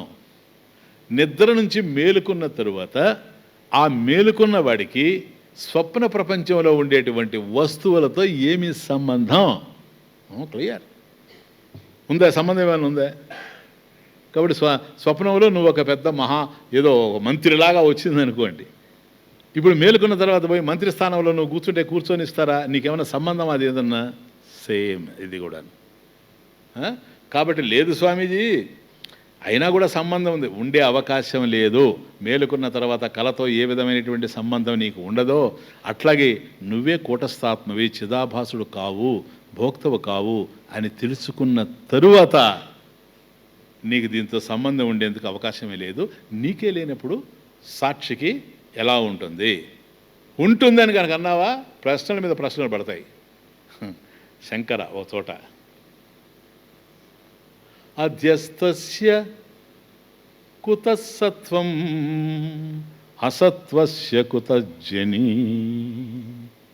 అధ్యస్తస్య కుతః సత్వం అసత్వస్య కుతో జనిః. అజాతస్య కుతో నాశః ప్రారబ్ధం అసతః కుతః. ప్రశ్న పరంపర ఒకటి కాదు, ఉంటుంది అని కనుక అన్నావా అధ్యస్తస్య. అధ్యస్థం అంటే ఆరోపించబడింది, సూపర్ ఇంపోజిషన్. ఎన్నిసార్లు చెప్పాలా? అధ్యస్థం ఆరోపించబడింది.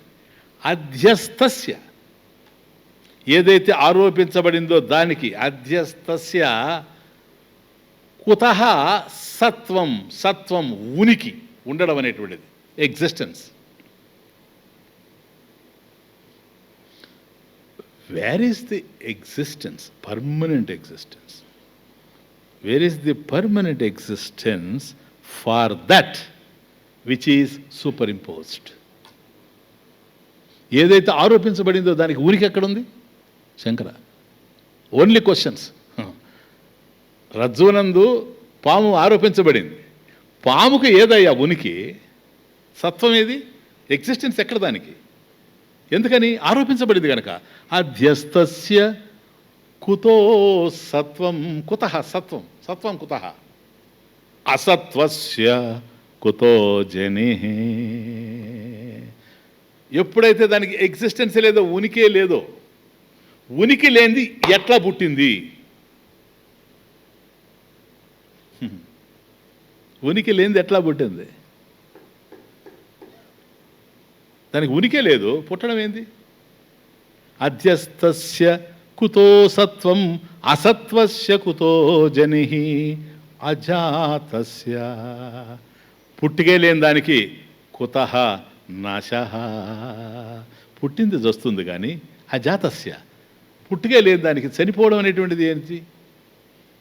ప్రారబ్ధం అసతః కుతః. వేర్ ఈస్ ది ప్రారబ్ధ for that which is not real? అసతః, అసలు సత్యమే కాదు, ఆరోపించబడింది. ఆరోపించబడినటువంటి దానికి పుట్టుక ఎక్కడుంది? పుట్టుక లేనప్పుడు నశింపు ఎక్కడుంది? పుట్టుక నశింపు లేనప్పుడు ఉనికి ఎక్కడుంది? ఉనికి లేనిటువంటి అసత్యమైనటువంటి వస్తువుకి పాయింట్ ప్రారంభం ఎక్కడుంది? ఇప్పుడు అర్థమవుతుంది మీకు ఎంతవరకు పోయిందో? ప్రారబ్ధం నాకు లేదు కాదు, ఇప్పుడు దేహానికి కూడా లేదు ప్రారబ్ధం. ఓ శంకర, ఇది ఇంకొక డీపు. అసలు ప్రారబ్ధం ఎగిరిపోతూ ఉంది. ప్రారబ్ధం అసతః కుతః. ఇప్పుడు మనం ఏమంటున్నాము, అయ్యా నాకు ప్రారబ్ధం లేదు, దేహం ఉంది కనుక దేహానికి ప్రారబ్ధం అంటున్నాం కదా. ప్రారబ్ధం దేహానికైతే ఒక్క మాట చెప్పు, దేహం సత్యమా సత్యమా? సత్యమా అసత్యం? ఇంకా అసత్యానికి ప్రారంభం ఏంది? అసత్యం అంటే లేదని కదా. చూడండి తమాషా ఎట్లా ఉందో. సో శరీరస్యాపి ప్రారబ్ధ కల్పన భ్రాంతి ఏవ, బ్రహ్మసూత్ర భాష్యం. శరీరస్యాపి, ఇప్పుడు రిలేటివ్గా మాట్లాడుతున్నాం, వ్యవహారిక సత్తా. శరీరస్యాపి, ఈ శరీరానికి కూడా ప్రారబ్ధ కల్పన, దేహానికి ప్రారబ్ధం ఉందనడం కూడా భ్రాంతి ఏవ. ఎందుకని?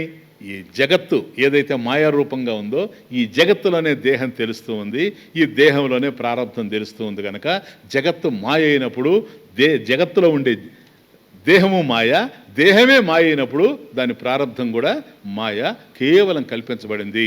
రజ్జువులో సర్పము వల్లే, రజ్జువులో సర్పము వల్లే. ఇప్పుడు ఏడు చెప్పండి, ఎక్కడున్నాడు చిదాభాసుడు? తమాషా చూసారా, మెల్లగా పడిపోతా ఉన్నాడు. ఒక గురువుగారి దగ్గరికి ఓ శిష్యుడు వెళ్ళాడు. గురువుగారి దగ్గరికి వెళుతున్నాం కదా అని ఫ్లవర్స్ తీసుకెళ్ళాడు, పువ్వులు. తీరా దగ్గరికి వెళ్ళిన తర్వాత గురువు వాడిని అట్లా చూచి పడేయి అన్నాడు. డ్రాప్ ఇట్, పడేయి అన్నాడు. వీడికి అర్థం కాల. పువ్వులు గురువుగారి యొక్క పాదాల దగ్గర వేస్తామని పోతే కొద్ది దగ్గరకు వచ్చాడు, పడేయి అన్నాడు. అప్పుడు అనుకున్నాడు, ఏం పడేయాలి, పువ్వులు కదా, పవిత్రమైనవే కదా, గురువు పాదపద్మాలు ఎందుకు సమర్పించాలని తెచ్చాను కదా, మరి వీటిని పడేయమంటుండాడే. ఓహో, నేను ఇలా పట్టుకొచ్చాను, ఎడమ చేయి ఏదైతే ఉందో వామహస్తం, దీన్ని ఉపయోగించకూడదు కదా, ఇది మంచిది కాదు కదా, నేను ఇలా తెచ్చాను కదా, అందుకని అంటున్నాడేమో, పొరపాటు జరిగిపోయింది అని ఆ పువ్వును పడేశాడు. ఇవి మాత్రమే పట్టుకొని ఒక అడుగు వేశాడు. పడేయి అన్నాడు మళ్ళీ. ఓహో, మళ్ళీ పడేయమంటున్నాడు ఏంటి, కుడి చేతిలో తీసుకుంటే కూడా. అంటే ఇంతకుముందు అవి ఇవి కలిసి ఉన్నాయి కనుక ఏం జరిగిందో, ఏ పార్టీలో నుంచి ఏ పార్టీ ఇటుపోయిందో అందుకంటున్నాడేమోనని ఇవి కూడా పడేశాడు. ఇప్పుడు చేతిలో పువ్వులే లేవు. ఇంకొక అడుగు పడేయి అన్నాడు మళ్ళీ. చచ్చామురా బాబు, ఇంకేమున్నాయి పడేయడానికి అన్నాడు. అప్పుడు వాడు ఇటు చూసుకుంటాడు, ఫ్లవర్స్ లేవు కదా, ఇంకేమైనా ఉన్నాయా అని. అప్పుడు not the flowers but the person who brought them. పూలు కాదా నిన్ను పడవేమన్నది నేను, ఆ పూలు ఎత్తుకొని వచ్చాడే వాడిని పడేయమంటున్నా. పోలా, ఎవరు వాడు? చిదాభాసుడే కదా, ఇంకెవరు భోక్త? వాడిని పడేయాల. ఒక్కటే చెప్తున్నా, hard truth, very difficult to believe this. ఏ గురువైనా సరే సనాతన ధర్మంలో శిష్యుడి దగ్గర నుంచి ఆశించేటువంటి విశిష్టమైనటువంటి గురుదక్షిణ ఏదైనా ఉంటే అది ఇదేనని నా ఉద్దేశం. అంతే. నువ్వు ఎప్పుడు తీసుకొని వచ్చి ఆ చిదాభాసుని నా పాదాల దగ్గర పడేసిపోతావురా, దానికి కదా నేను ఇంత కష్టపడి నీకు బోధించింది, ఇందుకోసం కదా నేను శ్రమపడిందంతా. నువ్వు కాని దానిని నువ్వు ఆలింగనం చేసుకొని యమయాతన పడుతున్నావని కదా, నువ్వు చిదాభాసుడు కాదని చెప్పడమే కదా, నువ్వు భోక్తవి కాదని చెప్పడమే కదా. ఎప్పుడు నువ్వు చెప్తావు అకర్తాహం అభోక్తాహం, నేను కర్తను కాను, నేను భోక్తను కాను అని ఎప్పుడు చెబుతావని ఎదురు చూస్తూ ఉన్నా. ఎప్పుడు ఆ చిదాభాస తత్వం నేనే అని నువ్వేదైతే అనుకుంటున్నావో అది ఎప్పుడు తీసుకొచ్చి నా పాదాల దగ్గర పడేస్తావురా. దట్ ఈస్ ద వాల్యుబుల్ గురుదక్షిణ. దానికి మించిన గురుదక్షిణ ఈ ప్రపంచంలో గురువు అనేవాడు ఆశించదగింది ఏది ఉండదు. అది హయ్యెస్ట్. అర్థమవుతుంది. కాబట్టి సాక్షి యందు ఉండడం అనేటువంటి ప్రశ్న లేనే లేదు. Just 2 minutes. ఇత్యభిప్రేత్య భోక్తారం ఆక్షిపత్య విశంకయ కస్య కామాయేతి యతః శరీరానుజ్వరో నహి. ఆత్మానం చేద్ విజానీయాత్ అయమస్మీతి పురుష కిమిచ్చన్ కస్య కామాయ. ఇప్పుడు కస్య కామాయ అయిపోయిందా, కస్య భోగాయ. భోక్త వెళ్ళిపోయాడు కదా, ఇంకేం మిగిలింది? శరీరం అనుసంజ్వరేత్, శరీరం అనుసృత్య జ్వర నహి. అది ఇప్పుడు మనకు అర్థం కావాలి. నువ్వు శరీరంతో కూడినప్పటికి కూడాను శరీరం ఉండొచ్చేమో కానీ నీ దగ్గర శరీర సంబంధమైన బాధ నీకు ఉండడానికి అవకాశమే లేదు. ఎందుకని? నువ్వు శరీరానికి సంబంధించిన వాడివి కాదు. దాన్ని ఎస్టాబ్లిష్ చేయాలి ఇప్పుడు. అంటే మొదటి శ్లోకంలో బృహదారణ్యకం ఆత్మానం చేద్ విజానీయాత్ అయమస్మీతి పురుష కిమిచ్చన్ కస్య కామాయ అంతవరకు మనం చూచేటప్పటికీ 222 శ్లోకాలకు వచ్చాం. అది వ్యాఖ్యానం, విద్యారణ్య స్వామి వ్యాఖ్యానం. 40 సీడీలు దాటేశాం, ఏ సీడీలు. సరేనా? ఇంకా ఏం మిగిలినా తెలుసా? ఇప్పుడు మనకు అద్భుతమైంది. ఇంకంతా అనుభవ ప్రకాశం, అనుభూతి ప్రకాశం.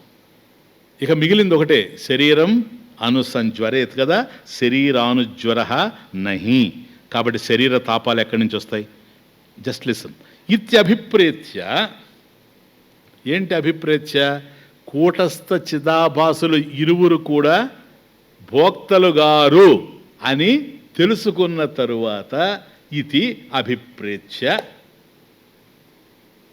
ఈ అభిప్రాయానికి వచ్చిన తరువాత భోక్తారం, అహం భోక్తా ఇది భోక్తారం ఆక్షిపతి, ఆక్షిపతి అవిశంకయ సంధినాయన అక్కడ. ఆక్షిపత్య విశంకయ కాదు, ఆక్షిపతి అవిశంకయ. ఇది అభిప్రేత్య, ఈ విధమైన నిర్ణయానికి వచ్చిన తర్వాత చిదాభాసుడు కూటస్థుడు ఇద్దరు కూడాను భోక్తల కారు అని నిర్ణయించుకున్న తర్వాత భోక్తారం ఆక్షిపతి, భోక్తారం నిరాకరోతి, ఆక్షిపతి నిరాకరోతి, ఈజ్ నెగెటెడ్, నిరాకరింపబడుతూ ఉన్నాడు. ఎవరు? భోక్తారం. భోక్త అనేటువంటి వాడు నెగెట్ చేయబడుతున్నాడు. ఎవరి చేత? శృత్యా, శృతుల చేతనే. ఎట్లా నిరాకరింపబడుతున్నాడండి? నిస్సందేహంగా, అవిశంకయ, అవిశంకయ, సందేహమే లేదు, నో డౌట్ ఎట్ ఆల్. ఆక్షిపతి అవిశంకయ, అవిశంకయ ఆక్షిపతి.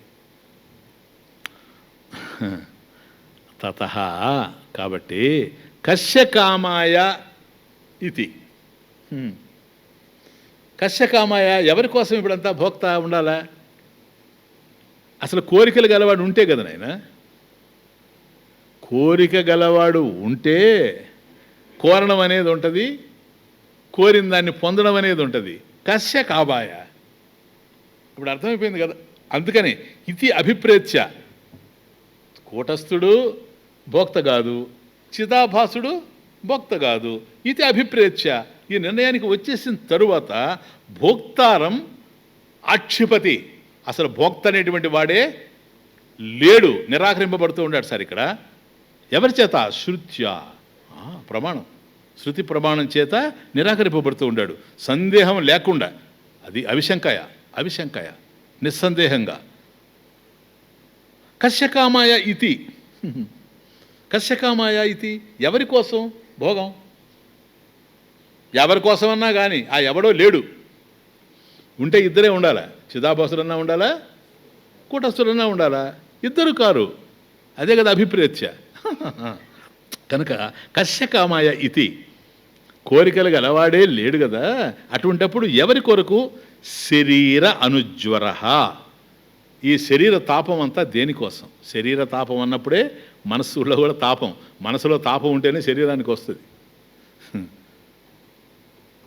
కదా. అంటే శరీరం ఉండదా? నో, అదే శరీర అనుజ్వర.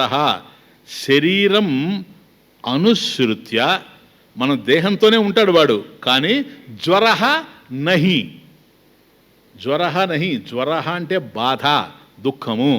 శరీరం ఉంటుందే కానీ దుఃఖం లేదు, శరీర దుఃఖం లేదు, శరీర తాపం లేదు. అది కావాలి ఇది కావాలనుకుంటాడు కదా, ఇది మనసుకు సంబంధించింది కదా, మనస్తాపం లేదు, శరీర తాపము లేదు, మనస్తాపము లేదు, రెండు లేవు. కాబట్టి జ్వరం, దుఃఖం, బాధ శరీరానికే కానీ ఆత్మకు కాదు, మనసుకే కానీ ఆత్మకు కాదు.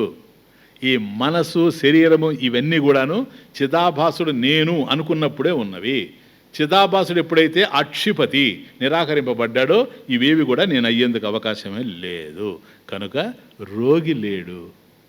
ఎవరు లేరు? రోగి లేడు. రోగి లేడు గనక రోగ బాధ లేదు. శరీరి లేడు, శరీరం లేదు, రోగి లేడు, ఇప్పుడు రోగ బాధ లేదు, అంతే. కాముకుడు లేడు, కోరేవాడు లేడు. అది పో, కోరేవాడే లేనప్పుడు కోరికల బాధ మాత్రమే ఉంటుంది.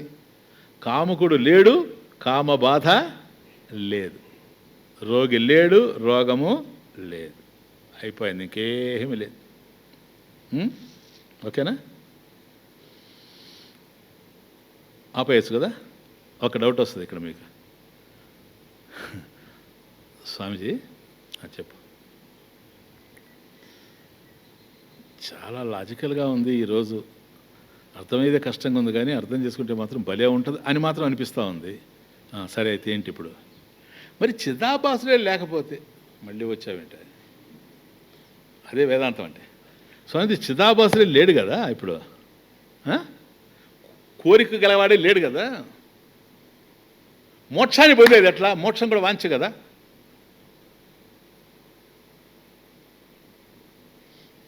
ఇప్పుడు మీరు ఇక్కడికి వచ్చింది చిదాభాసుడిని లేకుండా చేసుకోవడానికే, మోక్షం పొందడానికే? అది చెప్పండి. తిరుపతికి పోయేది భగవంతుని దర్శించడానికే, తలనీలా లేయడానికే. ఇస్తే ఇచ్చుకో, అది వేరే విషయం. భగవద్ దర్శనం కదా ముఖ్యం. ఇదంతా వినడం ఎందుకు? మోక్షం కావాలని కదా. చిదాభాసుడు లేడండి, లేడు, ఇప్పుడు నీకేం వచ్చిందయ్యా? అందుకని ఆ గేట్ దాడతానే మళ్ళీ వర్షం స్టార్ట్ అవుద్ది. ఇప్పుడు ఆగుంది. ఏమిటో తెలుసా? మరి చిదాభాసులే లేకపోతే మోక్షాన్ని పొందేది ఎట్లా?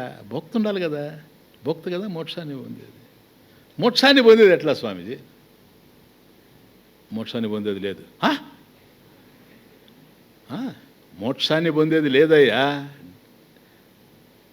ఇంత డైరెక్ట్గా చెప్తాను కదా, ఇన్ని వేల మందిలో మోక్షాన్ని పొందే ప్రశ్న లేదు. ఇది ముందే చెప్పుంటే రాము కదా, అందుకనే చెప్పలా. మరి మోక్షం లేకపోతే ఎట్లా స్వామీజీ? పొందలేవయ్యా. ఎందుకని స్వామీజీ? నువ్వే మోక్షం అయ్యా, నువ్వే మోక్షం. యు ఆర్ మోక్షస్వరూప, త్వం మోక్షస్వరూప ఇది. నువ్వే కదా మోక్షస్వరూపమా. ఇంకా కొద్ది కనుక తలజెడ్డవాడైతే ఇంకొక అడుగు దించి కిందకి, మరి సాధన స్వామీజీ, ఇది ఇంకా ఘోరం. ఇది మోక్షమే నువ్వయ్యా అంటుంటే మళ్ళీ సాధన అంటాడు. సాధన ఏంటి? సాధ్యం కోసం. సాధ్యం ఏంటి? సిద్ధి ఆల్రెడీ ఉంది. అందుకని సాధన కూడా లేదయ్యా, సాధన కూడా లేదు. అయితే నేను ఇంక సాధన అవసరం, ఈ స్థితికి వచ్చింటే సాధన అవసరం లేదు నీకు. తమాషా చూడండి, ఉపనిషత్తు మీకు అతి రహస్యమైన విషయాన్ని ప్రజెంట్ చేస్తున్నాను.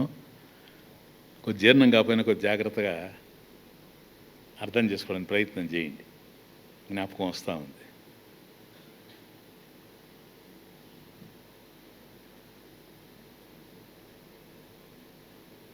ఏమయ్యా నువ్వు సాధన చేయడం లేదే అని ఉపనిషత్తులు అడిగితే, పూర్వం చెప్పేవాడివి కదా, నేను గాయత్రి జపం చేసేవాడిని, పరమ పవిత్రంగా చేసేవాడిని నేను గాయత్రి అది అని, ఇప్పుడు చేయడం లేదు ఏంటని. చేయడం లేదు సార్. మరి గాయత్రి చేయిందే నేను భోజనం చేయను అది ఇది అని అన్నవి, మరి ఇప్పుడు గాయత్రి చేయకుండా ఎట్లా ఉండవని. ఇట్లా ఉన్నాను సార్ చేయకుండా. ఎందుకని చేయలేవు? సంధ్య వార్చకుండా గాయత్రి ఎట్లండి? అది కూడా ఒక పార్ట్ కదా. సంధ్య వార్చకుండా గాయత్రి జపం చేసేది ఎట్లా? మరి సంధ్య ఎందుకు వార్చడం లేదు? వార్చలేనయ్యా. ఎందుకు వార్చవయ్యా? సూతకం. సూతకం సూతకమా? ఎవరు తెచ్చారు? ఎవరో ఒకరు తెచ్చారులే. చస్తే నేను అది సూతకమా? పుడితే కూడా సూతకం. నీకు తెలుసో తెలియదు. అవునా? తెలుసా? పెద్ద సబ్జెక్ట్ అది. చచ్చిపోతేనే కదా సూతకం. మహిళ పుడితే కూడా అది సూతకం. అయితే ఇంతగా జరిగింది ఏంటి? మీ ఇంట్లో ఏం జరిగింది? ఎవరైనా పోయారా లేకపోతే ఎవరైనా పుట్టారా అంటాడు.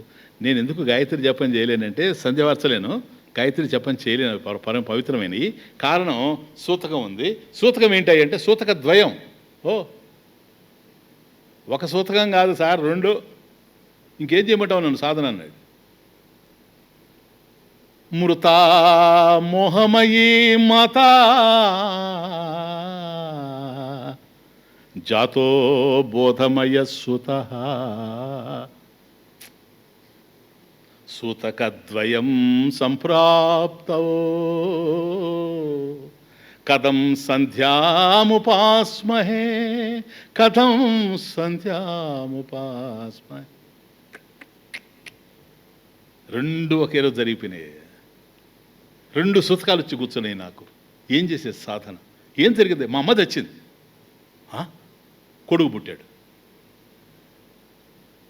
ఏందయ్యా ఇది? అవును, మృత మోహమయీ మాత. మోహం అనేటువంటి తల్లి చచ్చిపోయింది. మోహం అంటే ఏంటి? సత్యాన్ని అసత్యంగా, అసత్యాన్ని సత్యంగా భావించడం మోహం. ఆ మోహం వలనే నేను భోక్త, నేను కర్త అని అనుకుంటూ ఉన్నా. నేను కానిది నేను అని భావిస్తూ ఉన్నా. మృత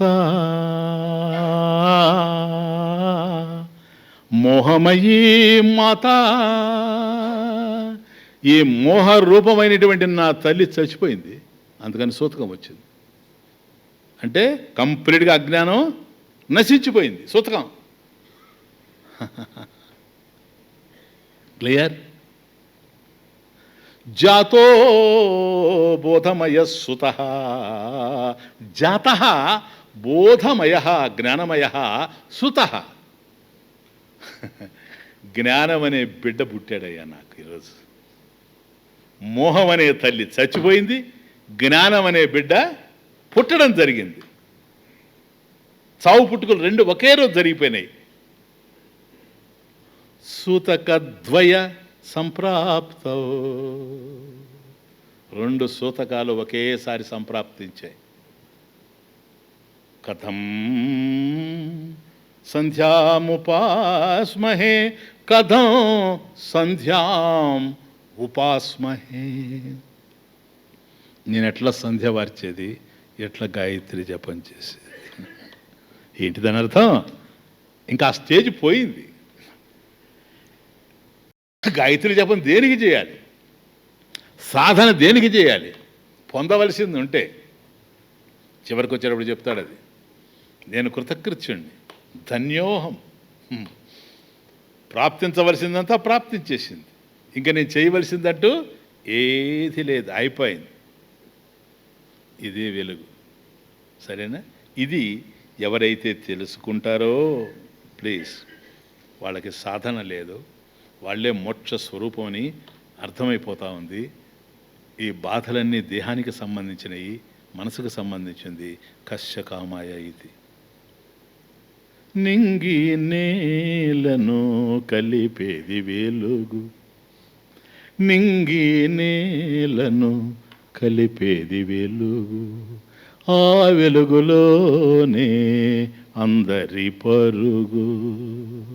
మనకుండే జ్ఞానం ఇది, మిడిమిడి జ్ఞానం. ఎగిరి పడతా ఉన్నాం ఏదో తెలిసినట్టుగా. నింగి నేలను కలిపేది వెలుగు, ఆ వెలుగులోనే అందరి పరుగు. వెలుగులకు వెలుగు ఎవరు ఎరుగు, వెలుగులకు వెలుగు ఎవరు ఎరుగు, నింగి నేలను కలిపేది వెలుగు. ఇది మనకుండే జ్ఞానం. ఆ వెలుగులోనే అందరి పరుగు, వెలుగులకు వెలుగు ఎవరు ఎరుగు, అంతా జ్ఞానమయం ఈ జగతే అంతా బ్రహ్మమయం. రెండవదంటూ నేహనానాస్తి కించన. ఇప్పుడు ఎక్కడ కూర్చున్నాం మనం? ఆత్మానం చేద్ విజానీయాత్ అయమస్మీతి పురుష కిమిచ్చన్ అయిపోయింది.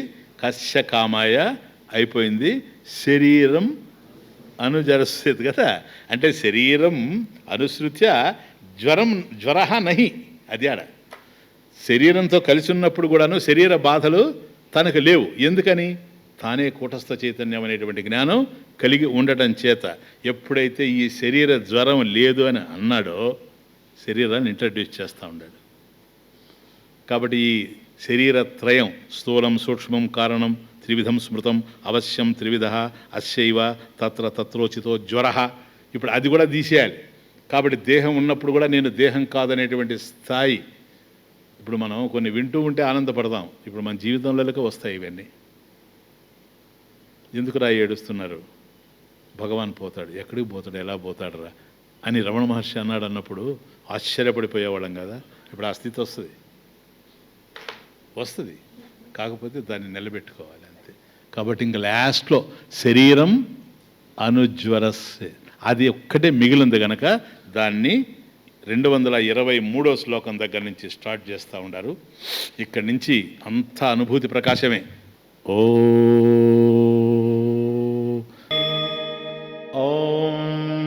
పూర్ణమదః పూర్ణమిదం పూర్ణాత్ పూర్ణముదచ్యతే పూర్ణస్య పూర్ణమాదాయ పూర్ణమేవావశిష్యతే.